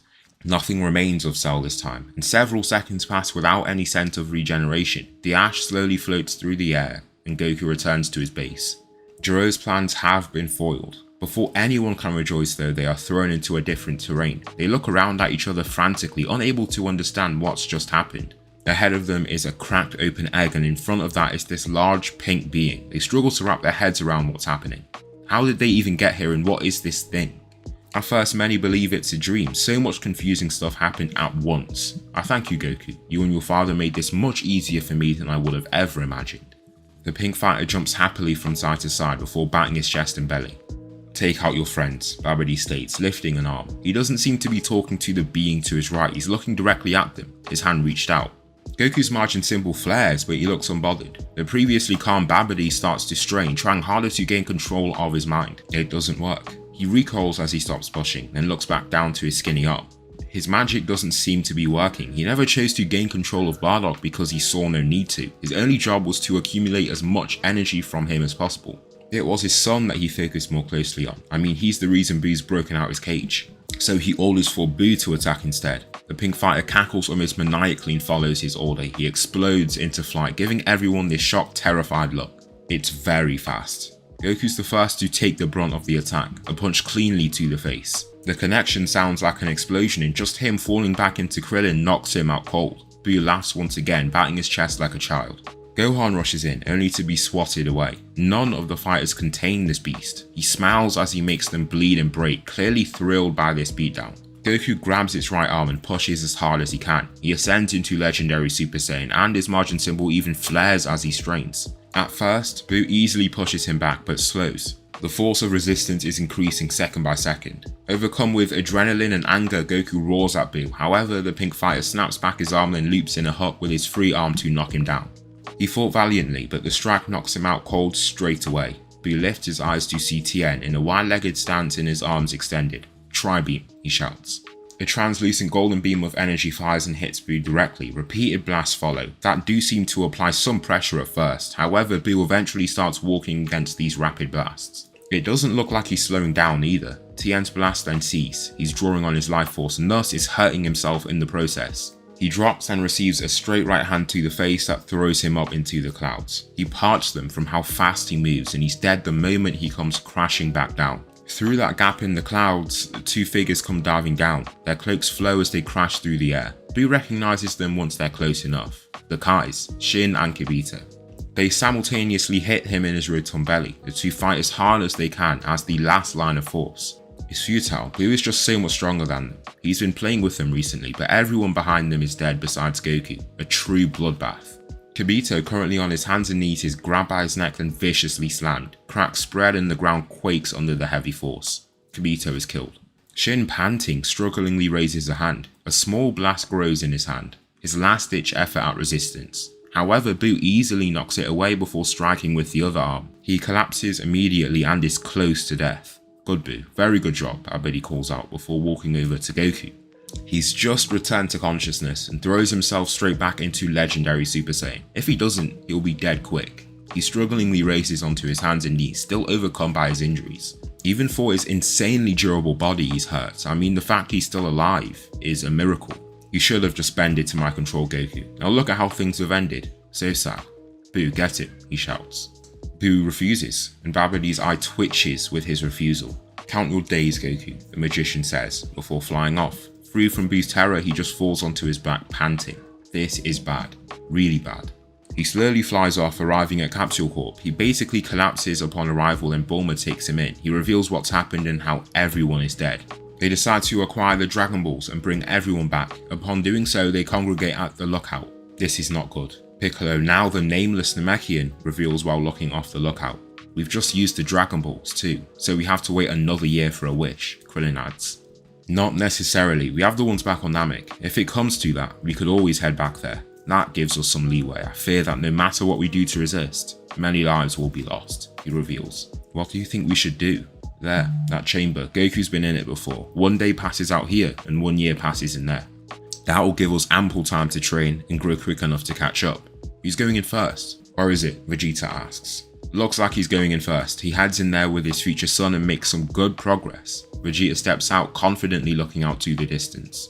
Where is this Boo? He asks. No, Piccolo says, keeping him back. The prince vigorously slaps his hand away. What's that for? You're not strong enough yet. Not yet. Boo he's a lot stronger than you think. You guys only survived for so long because he wanted you to. He held back just to watch you suffer. You'll have to go back in the chamber to beat him, Piccolo explains. Vegeta doesn't take heed of this and flies straight over him toward where he senses Boo. He's not going to be talked down to like that. He doesn't know what he's achieved in that chamber. He lands just before Boo. He's currently molding his home. So, you're the person everyone's been so scared about, Vegeta states. Boo just gives him one look then continues what he's doing. He's not really bothered at all. His indifference annoys the prince. He'll give him something to be worried about. The Saiyans start shouting and powering up, which gains the attention of Boo. He's already in Super Saiyan but pushes further. Super Vegeta is revealed. Even with this much more muscular physique, it hasn't taken away from his speed. Cracks spread as he pushes off the ground and he roars while cocking back his fist. Before he can reach the target, however, he's backhanded across the jaw and launched. He bounces once before violently rolling. The prince comes to a stop. His vision still blurred after that vicious swing. He holds his loose jaw, broken and dislocated. He grimaces while pushing it right back into place. His chin is cracked open and has been left with a bloody wound.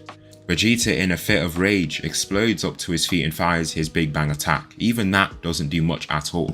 He looks a little startled, taking a step back. His full power blast was taken that easily. He tries to hide his uncertainty with ego and fake confidence. However, his man cannot let him. If that was all it did, what could Boo do to him? Majin Buu doesn't even take a step forward, but looks behind him to Bubbles, the dog he'd befriended. He's dead. Boo collapses to his knees and steam emits out the pores in his head. Vegeta retreats even further, a little confused at this whole thing. What's happening now? Then a second being comes out of Boo, a slimmer, almost emaciated version of him with sickly grey skin. The two engage in direct combat, each of their punches creating thunderclaps and explosion-like booms. Vegeta then realizes just what Piccolo meant. The power these two have, he struggles to admit, but it is above him. Even with all that physical strength, their punches move incredibly quickly. Eventually, the slimmer absorbs the other, and Super Boo is born. Vegeta is frozen with fear but also confusion. He's just absorbed the other half of himself that he was created from. There isn't much time left for thought as a beam of pink energy fires at him. It consumes him before turning him into a piece of chocolate. Super Boo snatches it before it falls, then devours it. Immediately upon doing so, he grows more vascular. Immense power courses through him. After about half a minute, it looks like Boo has weathered the storm. His attire's changed, and he's now clad in Vegeta's Saiyan armor. The only addition is the MAJIN symbol at his waist. Vegeta, Boo Vegeta absorbed, is born. A few seconds pass.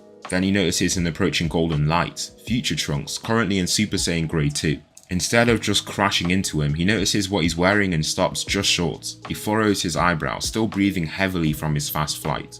Hello Trunks, or should I say, son, Boo reveals. No, Trunks fears the worst. He doesn't know how, but Vegeta's in this Boo thing. He looks a lot different now too, slimmer and taller. Trunks assumes that has something to do with Vegeta's absorption. He advances, taking a huge swing at Boo's head. His travelling fist whips through the air, making it whoosh and whistle with its speed. However, Boo easily slips past it and pivots. Trunks stays aggressive, and he then loops his left leg in. Before it lands though, Boo snatches it. Trunks' pupils shrink at this phenomenal showing of speed. Then he savagely snaps his leg in 2 different places. The fracture is so bad that his femur pokes out his skin. Trunks screams vehemently as he falls. His clothing is also pushing at the bone, which is causing him even more pain. Therefore he grabs and rips it to give him some room. The ripping causes this loose bone to fall out even further, making it graze past the open flesh. The pain and released blood almost make him pass out. Boo grabs him by the neck of his shirt, then lifts and pulls him right over his head to brutally slam him. A cloud of dust expands out his back as he lands with a loud deep boom. Boo then grabs the back of his head and slams it multiple times until his face is covered in his own blood. Finally lifting him to eye level, his pink mask grows out like a parasite and consumes Trunks. It returns to Boo, making him strain from the new power it provides. The warrior lightly grins, delighted at the new strength he's acquired so quickly. Boo's power now stands above all else. Piccolo watches this happen with a worried look before looking back at the chamber where Gohan and Goku currently are. If they can't face Boo, he doesn't know what else they could do. However, the father-son duo soon emerge. Goku and Gohan, both possessing legendary DNA, their powers have climbed tremendously. When pushed to the edge, their power just climbs and climbs. With every tough, long battle, they actively grow stronger. Piccolo notices one thing as they emerge. Gohan, his power level is above that of his father. The two dive down toward Boo, who is currently ravaging a city. They see several clouds of smoke flowing off ablaze buildings. People run frantically through the street while Boo just throws down his pink beams without a care in the world. He loves to hear the screams from below and how desperately they try to escape. So you're finally here, Boo states, turning back to Goku and Gohan. Let's leave this place. There's too many people around, Goku asks. Boo chuckles before looking back down at the burning city. Goku's heart sinks. He desperately wants to stop him now, but just doesn't feel safe fighting so close to a city filled with humans. Things could go left and so many lives could be lost due to collateral damage. Just as he expected, Boo doesn't take heed of his request. 2 pink blasts slowly grow under his palms, which makes Gohan burst into action. He whizzes forward with immense speed, cloaking in a raging golden aura as he does so. Arriving in front of Vegeta, he snatches his arms and pushes at them. It requires great effort, making him grimace as the veins on his neck grow more prominent. There's a slight bend back, but that's all Gohan can achieve. Suddenly, Boo pulls back and lands a vicious headbutt that lands with a loud bone-deep crack. Gohan's eyes flash white and his vision returns with a strong blur. This gives Boo free reign for his next move. Instead of rushing in quickly, he chooses to time it well and focus more on power since he knows Gohan won't evade. A kick whips in and finds Gohan's left flank, crushing the bones it slams into. He's thrown across this large city before crashing into a rock mountain nearby. Boo charges and really lays Gohan out. There's little he can do with just perfected Super Saiyan. Even with the key control he now possesses, it isn't enough. Boo's much stronger and much faster. His fists feel like freight trains slamming into him at maximum speed. Each punch leaves cuts and bruises, with some breaking bones. Unable to make progress, Gohan chooses to ascend to his second grade transformation. The boy grows more muscular, and his hair becomes spikier and messier. Even this transformation proves ineffective. His fists carry greater force without a drop in speed. That isn't enough to bridge the gap though. An uppercut is driven into his solar plexus, knocking the wind right out of him. He drops to his knees, his eyes wide as he struggles with the agony. The moment Boo retracts his arm, he drops to his hands. "Stay back now, son," Goku explained, stepping in front of him. Now Gohan has surpassed his father in that chamber. Being not just a hybrid Saiyan but a legendary hybrid Saiyan proved rather useful. However, he isn't the true legendary Super Saiyan, he's merely inherited some of the unique traits. His Super Saiyan is gold, just like the other Saiyans, but Goku's form is a step above that, clearly several times more powerful. In their base forms, Gohan could get the edge. Whenever Goku ascended into his legendary Super Saiyan form though, it was impossible. Even with Super Saiyan grade 2 or 3, it did not work. He will always lose. Thus, Goku remained their last hope. His pupils vanish briefly before returning. The chaotic aura around him collapses to his skin until it becomes just a green sheen over his skin. After that, it vanishes completely. In the chamber, Goku tamed the beast. This legendary form no longer unlocks that rage and primality inside him at the expense of his control and calmness. It just feels like his base to him now. Even in terms of stamina, there is no longer any drain. The two zip toward each other. Their forearms clash, forcing out a massive shockwave that lifts Gohan airborne. The true battle has begun. They push hard against one another, one not clearly gaining the advantage over the other. However, after a few seconds, Vegeta gets the edge. He's the first to take an advancing step. The second one quickly follows. Goku struggles to resist, getting pushed back as this occurs. Suddenly, Buu recalls and lets Goku fall right into a left hook. His looping fist crashes into his jaw, throwing him into a fast, uncontrolled flip. At first, Goku can put up a good fight, but he's fighting much more defensively.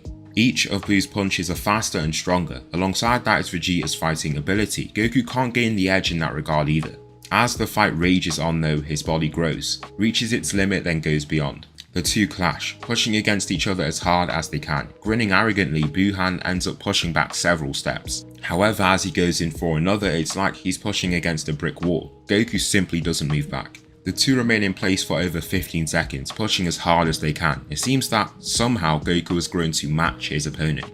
Their intense push sends cracks through the ground. The surrounding earth trembles under the heavy force. Eventually, Goku slightly leans. It isn't totally noticeable right away, but grows apparent. He takes a step. Buu's confident expression washes away right as he does this.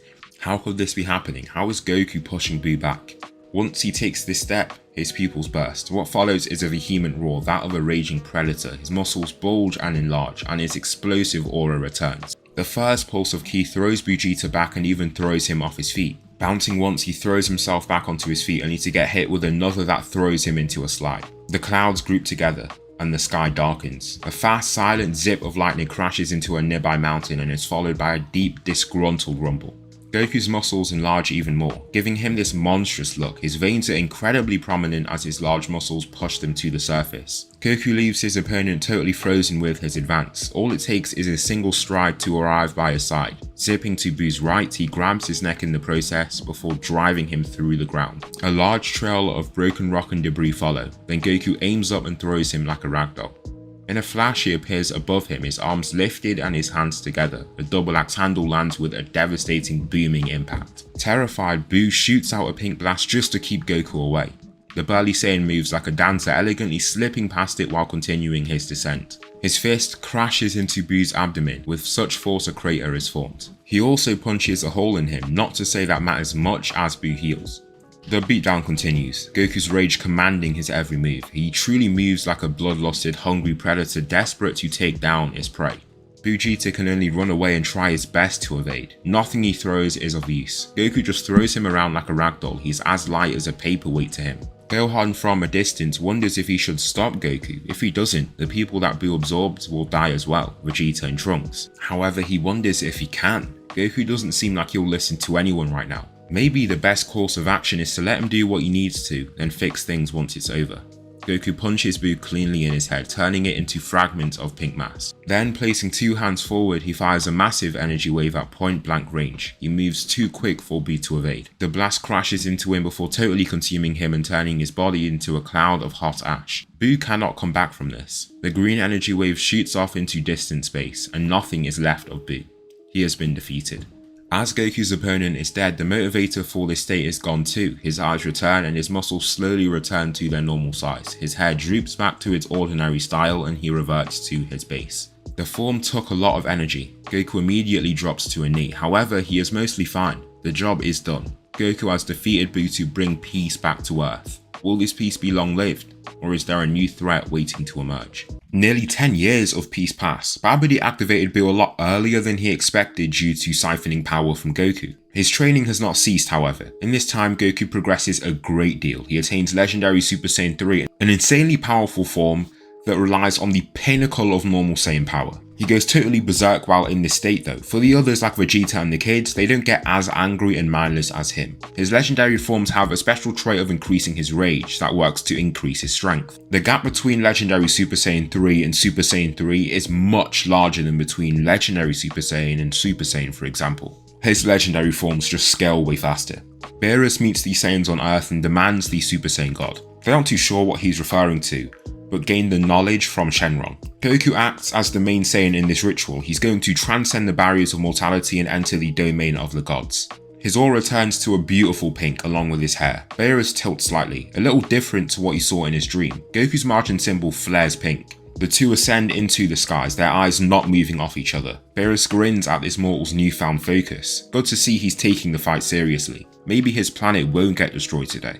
They begin and Goku is the first to advance. Beerus remains in his firm stance merely to judge Goku's power, to see how far he's climbed. He begins with a right hand fired straight down the center line. He gets surprisingly close and assumes it will land. However, at the very last second, Beerus swerves out the way by bending his torso in an oddly flexible way. In a flash, his left leg loops into the side of Goku's face. The impact forms a shockwave that cuts the air. That's when it dawns on Goku, the gap between them. For him to so half-heartedly throw an attack out and still hit so forcefully is insane. Instead of staying back, he advances again. This new God Ki has made him more confident and fearless in battle. Even after taking such a heavy strike, he moves with a smile. 2 straight punches are thrown, but both miss. Finally, Goku chooses to swing up his right leg for a sweeping kick. That is also given empty air. Beerus doesn't even seem to be moving particularly fast. He's just very calculated and efficient with his evasion. When Goku continues again, he chooses to turtle up for some reason. Goku thinks he's toying with him. All that will do is favour him. To begin, he acts as if he wishes to break the guard, throwing repeated punches onto his lifted forearms. Beerus moves very little and weathers the impact well. That wasn't Goku's intention though. Just when he acts as if he's throwing a jab, he whips around his fist for a left hook. Behind the god's forearms is a grin. Smart. However, that fist still misses. Beerus steps back and retracts his arms. Goku's arm still extended, he grabs onto it and turns. This twisting motion pulls Goku along and he's then thrown down to ground. Just this sluggish throw sends Goku off like a rocket. He can hear a loud roaring as the air crashes into his falling ears. Just when it feels like he's slowing, Beerus lands a double axe handle to throw him back down. He crashes through a mountain before skidding along the ground. Just as he lifts, a gut punch lands. He folds over the arm and is hit with a left hand, this time to the jaw. It lands with a bone-deep crack that snaps his head aside while throwing him into a front flip. Once his feet contact the ground again, he just collapses, clearly disoriented. One glance over his shoulder and he can already see Beerus charging. He's moving too fast for him to dodge. Instead, Goku resorts to his solar flare. A bright white light stuns Beerus briefly, leaving him open for attack. The Saiyan pounces, unwilling to let this chance go to waste. Putting all his weight into his next move, he whips out his right hand that finds Beerus' abdomen. The god bends over slightly, clearly not expecting that specific attack. Whis tilts his head slightly with disappointment. Ultra Instinct would have dealt with that easily. Now that gets him irritated. Beerus lands a hook that drops Goku to his hands. His eyes flash white and he's left with a painful ringing in his ears. Right after, he's hit hard with a kick to the gut. He's thrown into the air, then hit further up. Wildly flailing around, he parts the clouds. Just when he controls himself, a fist is already heading his way. By a stroke of luck, he takes the punch onto his lifted arms. However, Beerus simply loops in a right hook that moves past the god. Stunned by that impact, he takes a straight jab followed by an uppercut that fires him into the upper areas of the atmosphere. No matter how hard he tries, he can't see those punches coming. Beerus rattles off with a rapid combination of punches before landing a firm side kick. Come on Goku, is this all you have to offer me? If so, everyone down there perishes. You best not hold back, he roars. The Saiyan's pupils vanish and his muscles puff up briefly. His clothes fill out with his growing muscle and he roars vehemently. Behind his usual tone is a deeper, more demonic voice. His aura rages wildly, shooting out strong pulses of pink ki. Beerus can't help but grin. In a flash, Goku arrives within punching range. His fist comes barreling in and strikes Beerus on his chin. An uppercut quickly succeeds that attack. That lands on his chin as well, although that one causes less damage. Attempting to push forward again like a furious bull, Beerus tries to keep him back with a snappy jab. It lands well, and he does it just to stop him losing his cool. What follows is rather surprising. Goku just shakes his head before lowly growling. He doesn't know what's changed, but something has. His whole demeanour is different, like he's no longer a person but merely an agent for battle. He fires forward again, given nothing but air as Beerus rapidly ascends. Goku, eager to hit him again, just follows him until they reach the very edge of the atmosphere.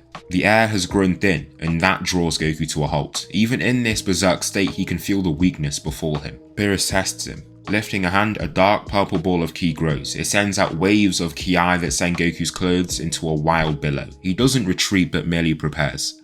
The blast is thrown and Goku catches it head on. It's a heavy blast and he's immediately thrown down tens of meters. However, the high force allows him to push and get even more amped. In this push, his power grows tremendously. It doesn't look so as it still pushes him back, but there's a slight decrease in his falling speed with time. Grimacing hard, he then roars vehemently in a desperate attempt to keep it back. Beerus lifts a finger and turns the blast to nothing but powerless fragments.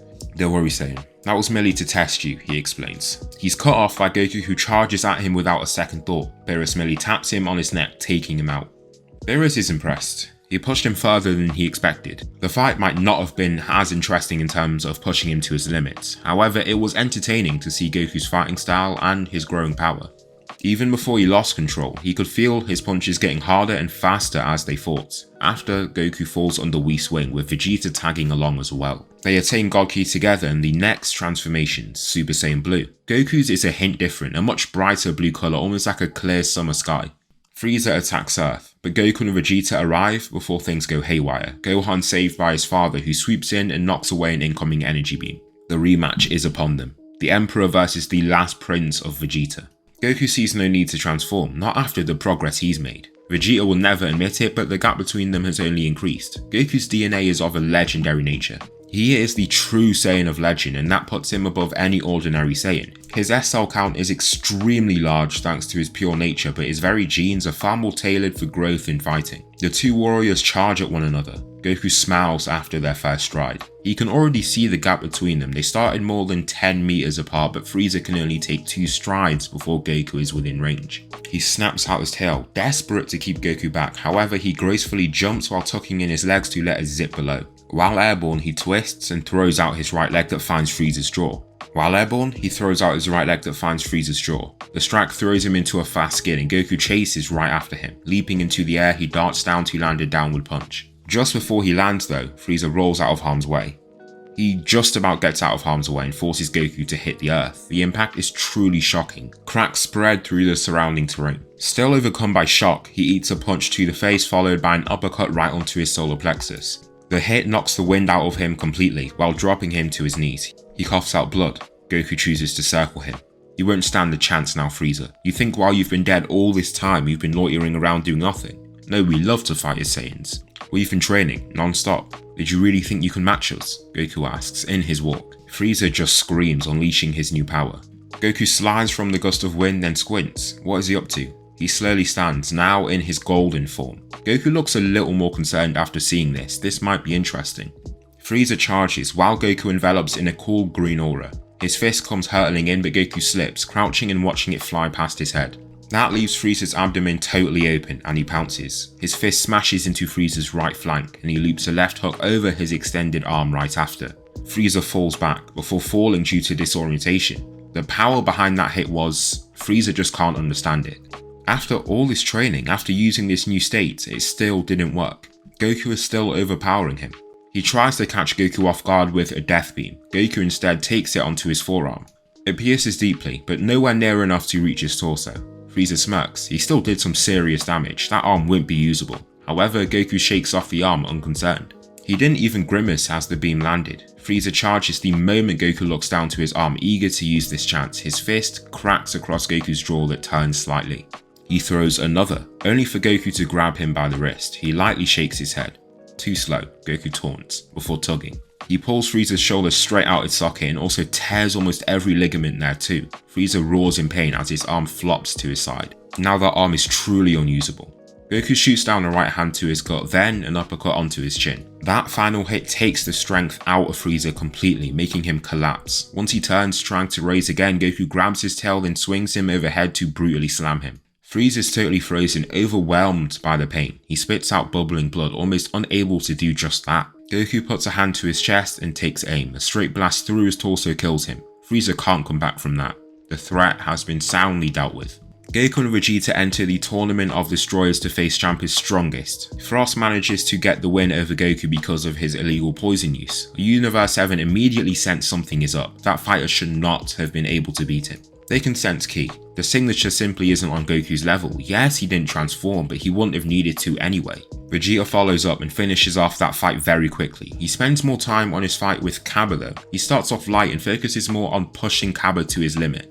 To unlock that latent power within him, it comes out in the form of Super Saiyan, and Vegeta smiles as he does this. He still beats him, but commends him for how much he grew in that fight. The others are a little surprised by this. They saw a different side to Vegeta, a calmer, more nurturing side. He only gets interested once they reach the final match.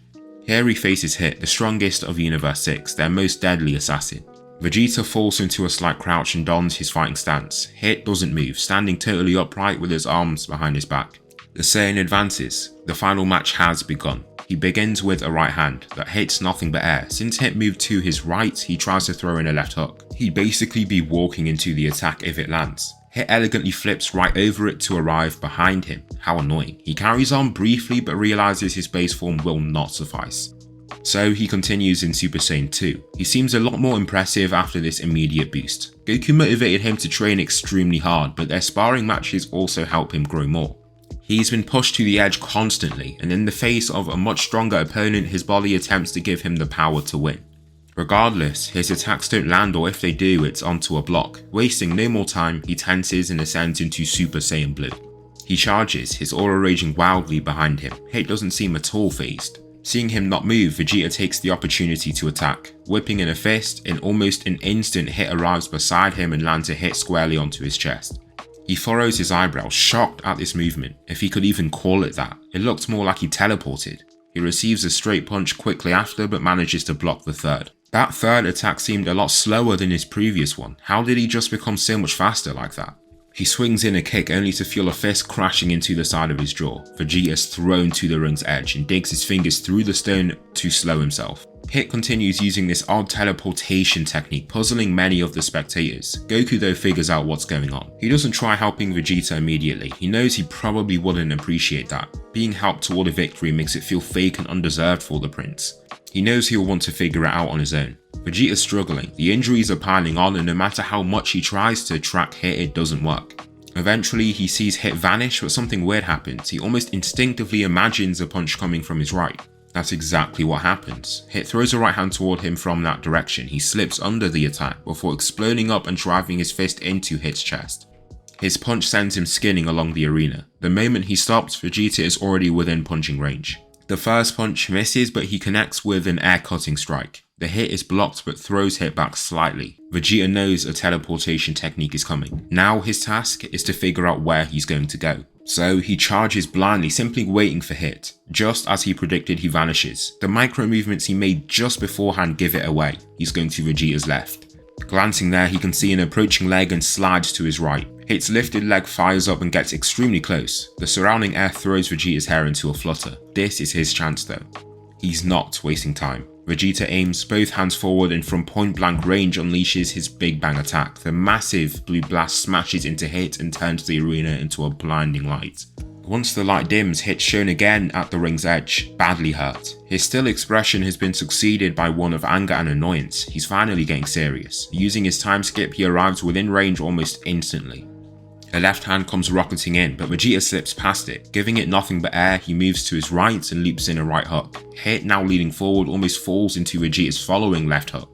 The prince fires off with a relentless combination of attacks, while staying vigilant to counter Hit's time skip. It's magnificent the way he's adapted. With a well-timed side kick, Hit's thrown off the ring and defeated. Even in defeat, Hit looks quite pleased with that fight. He's incredibly strong and respects those with power like him. Future Trunks arrives in the present, bringing Goku and Vegeta to fight a peculiar character, a man using Vegeta's body, Vegeta Black. Someone has taken his body and is using it to slaughter all mortals. Vegeta won't stand for that. Goku won't get a single second to fight. Vegeta intends to start and end this. He lifts, scanning his surroundings. The city below is in ruin, several buildings toppled or ablaze. Eventually the man shows himself, an almost identical copy of him, instead clad in darker Saiyan armor with black underclothing. "You're an abomination," Vegeta calls out with disgust. Vegeta Black merely smirks, his Batara earring lightly jingling. "No, I am you." "But better," he responds. Vegeta gives no response. He acts. He strikes Black straight in the face, rocketing him down to ground. Getting sent straight through a building, the prince explodes through the rubble and kicks Black airborne. He gets punched and kicked about like a ping pong ball. He can barely slow himself before the next attack lands. Vegeta grabs him by the neck while they're both airborne and drives him through what was a car park. Black coughs out blood under Vegeta's grasp. Lifting him slightly, he slams him again. "You are nothing," Vegeta roars, before chucking him through the wall of a building. Just as the wall cracks, Vegeta drives his knee into his chest to hurl him through the wall. Black slams into the tarmac and tumbles down the road as rubble clatters around him. As Vegeta emerges from the fallen car park, Black is revealed in Super Saiyan. He zips toward Vegeta, clearly much faster. The prince takes the incoming punch onto his forearms that hides a startled expression. That sudden jump in speed was unexpected. Black loops in a hook past the guard, then an uppercut below his lifted elbows. The second strike knocks the wind out of Vegeta, making him grasp his throbbing torso. With his arms down, Black funnels in a vicious right hand straight down the center line. It hits like a truck, lifting Vegeta off his feet and launching him through the car park. Black doesn't even give him time to fly through it. He's on him like a rash. He's clearly improved tremendously, faster, stronger, and actively adapting. As time goes on, his connection to his mortal body is growing and he's using more of its power. Vegeta, in a fit of rage, releases a massive burst of golden ki. His hair droops then lengthens. Super Saiyan 3.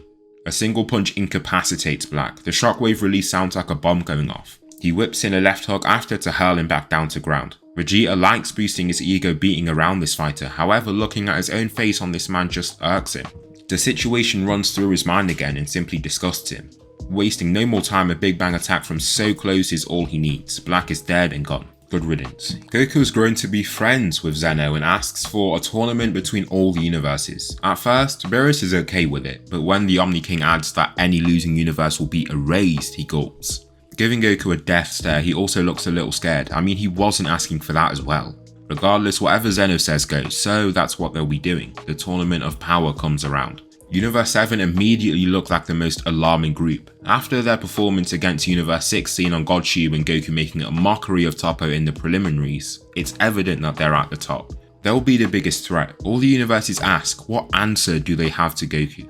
In preparation, Vegeta focuses. He's adamant on surpassing Goku. Doing the same training as him plus a tiny bit more isn't going to help. He needs to ascend past him. He enters the hyperbolic time chamber and trains harder than he ever has. However, he doesn't just focus on growing stronger, he advances his ki control, his understanding through trial and error. In that chamber he finds a hidden Saiyan transformation, something he believes can give him the edge over Goku, the Ikari transformation. It turns out that even without a tail, a Saiyan can draw out that beastly power. It manifests in a different form though. The body doesn't change much, you grow a few inches taller and gain some more muscle mass. However, in that same vessel is the 10 times power boost you'd find in the larger Uzaru form but without the hindrance to speed. What he finds next though makes things certain. He emerges with an incredibly focused gaze. He is ready. The crew for Universe 7 can immediately tell his change in demeanor. The tournament begins and Vegeta's first noteworthy foe is Toppo. Fighting those lower tier warriors didn't concern him at all. He focuses instead on the battle ahead. Toppo, already in his destruction state, sprints toward Vegeta. He smirks. A blue aura explodes around him as he slips past the opening punch with ease. Arriving to Toppo's right, he throws in a right hand to his solar plexus. The opening strike knocks the wind out of him completely while making him stagger back. Grabbing one of Toppo's arms, he turns powerfully and lifts him overhead before slamming him. The powerful slam sends cracks through the central pole of the arena that's a decent distance away. However, just as he lands, Toppo launches a blast of destruction. From such close range, Vegeta has to be quick. The very instant he sees the blast manifest, he dives aside. It does connect with part of his clothing, erasing any part of it that it contacts. Luckily, he stayed out of harm's way there. Softening his fall with a roll, he sees the large blast fire through the arena's central pole before soaring over the spectators. That's what you call destruction. Allow me to show you true destruction, he shouts. Beerus leans forward in his seat. What is he up to? They just started doing destruction training. Beerus was very reluctant but gave in at first. Vegeta grew increasingly disillusioned with this Ultra Instinct business. He's an intelligent fighter and thinks far too much. He can't just clear his mind like Goku. His blue aura appears, roaring like a blazing flame. Feast your eyes on this, he roars. His hair switches to purple and his aura dons this same hue too. Ultra Ego Vegeta is here. Beerus grins. He actually did it. Vegeta cackles from the power soaring through him. Goku, currently fighting Jiren, glances to his side. Against all odds, Vegeta has ascended past his rival. Glory has returned to the Vegeta family. A single bone-shattering punch hurls Toppo through several other fighters and off the ring. That single punch takes 3 others as collateral. The brazen warrior goes on a rampage, taking out any opponent he finds. Nobody can challenge him. The longest fight he has is only a few seconds. In a few minutes, Goku and Vegeta eliminate almost every other fighter still left. Most of them fell at the hands of Vegeta. The prince can't help but smile at his performance. He enjoys this feeling, being strongest. Another full-blooded Saiyan arrives. Vegeta thought they were the only ones left, him and Goku. However, another has come. Two, as a matter of fact. Paragus and Broly. The instant Paragus lays his eyes upon Vegeta, his blood boils with fury. He commands Broly to attack and he does just that. The burly warrior charges and Vegeta grins. Let's see how good this will be. The first attack comes in fast, but nowhere near fast enough to land. Vegeta swerves past it and shoots in a sidekick to Broly's side. A left hand follows quickly after. Broly skids back but charges and hurls down his mammoth arms. Vegeta simply catches them before hurling them back. Throwing them up, it leaves Broly's torso completely open. He funnels in 2 quick straight punches and finishes off with a swinging kick. The impact is deep and almost thunderous. This boom is followed by the loud crashing of a crumbling mountain of ice. Broly is talented, clearly. For him to be this strong after just training on his own in some wasteland is shocking. However, he's far too raw. His attacks are slow and telegraphed. However, much to his surprise, he learns and learns quickly. He grows as they fight, not just in terms of skill but also in actual physical strength. Eventually, Broly grabs Vegeta and drives him through some ice. Vegeta's head repeatedly slams against the ice, but he kind of just lets it happen as he's deep in thought. All this reminds him of one person, Kakarot. Once they're out the ice, Broly rockets him down with a double axe handle. Vegeta harshly smacks the ground before rolling away. Once he comes to a stop though, he chooses to ascend into Super Saiyan. Broly's first jab lands, but is ineffective. As for the following punch, a right hand, Vegeta gracefully parries it away. Even this gap is crossed as well. Broly eventually loses control and begins using the Ikari form. Vegeta knows what this is. How interesting. He chooses to show off the form as well. Falling into a crouch, he stacks the Ikari form onto his Super Saiyan form. His pupils vanish and he immediately grows more vascular. His fiery golden aura turns into a bubblier green. The first punch thrown hurls Broly airborne. Before he falls too far, Vegeta latches onto one of his ankles to slam him. Then turning, he hurls him up. While he flips and flails around, Vegeta charges and drives his knee into his jaw. Broly eventually forces Vegeta into Super Saiyan God and manages to match that as well. Goku starts looking quite alarmed. How is he growing like this? He just keeps getting stronger. How? He tries jumping in, but Vegeta lifts a hand. "Stay back," he shouts, while wiping blood from the side of his mouth. Goku tilts his head slightly. "Alright then, not like Vegeta isn't strong enough anyway. For the next fight I'm starting," Goku shouts to him from afar. "Yeah, sure," Vegeta says dismissively, shooing him off. He cracks his neck before falling into a crouch. Goku knows that if Vegeta gets serious now, the fight is over. His golden destruction earring jingles as ki flows around him. His hair switches to purple. Ultra Ego is here again. Vegeta smiles, eager to battle. This form heightens all his Saiyan instincts and makes him desire nothing but battle and blood. His first strike falls Broly while launching him. This time it looks like Broly isn't growing to match him. Vegeta can hit him as he pleases. His hits are simply too fast and strong. The first hit incapacitates Broly for the next one. Frieza, growing increasingly impatient with Broly's performance, kills Paragus to ignite that rage inside him. Overcome by the grief and loss, Broly ascends into Super Saiyan. This might become an issue. At least he sees he isn't like Goku. If he was, his Super Saiyan forms would be green. Even using Super Saiyan, Vegeta has the clear edge, still much stronger, faster and much more skilled. Broly throws a relentless combination of punches onto Vegeta's unmoving guard. They hurt a little and clearly have a lot of force behind them, but that's all. Vegeta has no issue keeping them back. However, he's growing fast and so knows that he'll have to end this fight quickly. He kicks off Broly's chest so hard he throws him to the ground, while airborne crackling golden lightning concentrates around his hands. The final flash. He fires it, only for Broly to vanish at the last second, thanks to Chi-Lai's wish. How annoying. A slow cloud of smoke lifts where the energy wave hit the earth. Vegeta powers down, taking a sigh of relief. The fight's finally over. Falling into a crouch, he smiles. He didn't expect that fight to be so exciting. Broly constantly pushed him to the edge. The fact he constantly grew to match him was exhilarating. He hopes that isn't the last time he fights that Saiyan. The following threats are nothing to the likes of Goku and Vegeta. Their power has climbed so far it simply doesn't affect them as much. What comes though shocks them both. While they're training with Whis working on their godly forms, they get an alert from Bulma. Something's going on back on Earth. A mysterious figure in the sky has been throwing down blasts, incinerating towns and cities. They head over there as fast as they possibly can. Who they meet there surprises them quite a lot, the former emperor of the galaxy. Frieza donning a new transformation once again. "What are you doing here?" Goku shouts. Frieza chuckles before responding and locking up to them. Isn't that obvious? I'm here to kill you. Sorry for all this, I just got bored since you two weren't here, he comments. That sends them both over the edge. They waste no time and begin using their strongest states. They can sense Frieza's power. It's monstrous to say the least. How he managed to reach this level is beyond them, but that isn't their concern. They must protect what remains of their planet.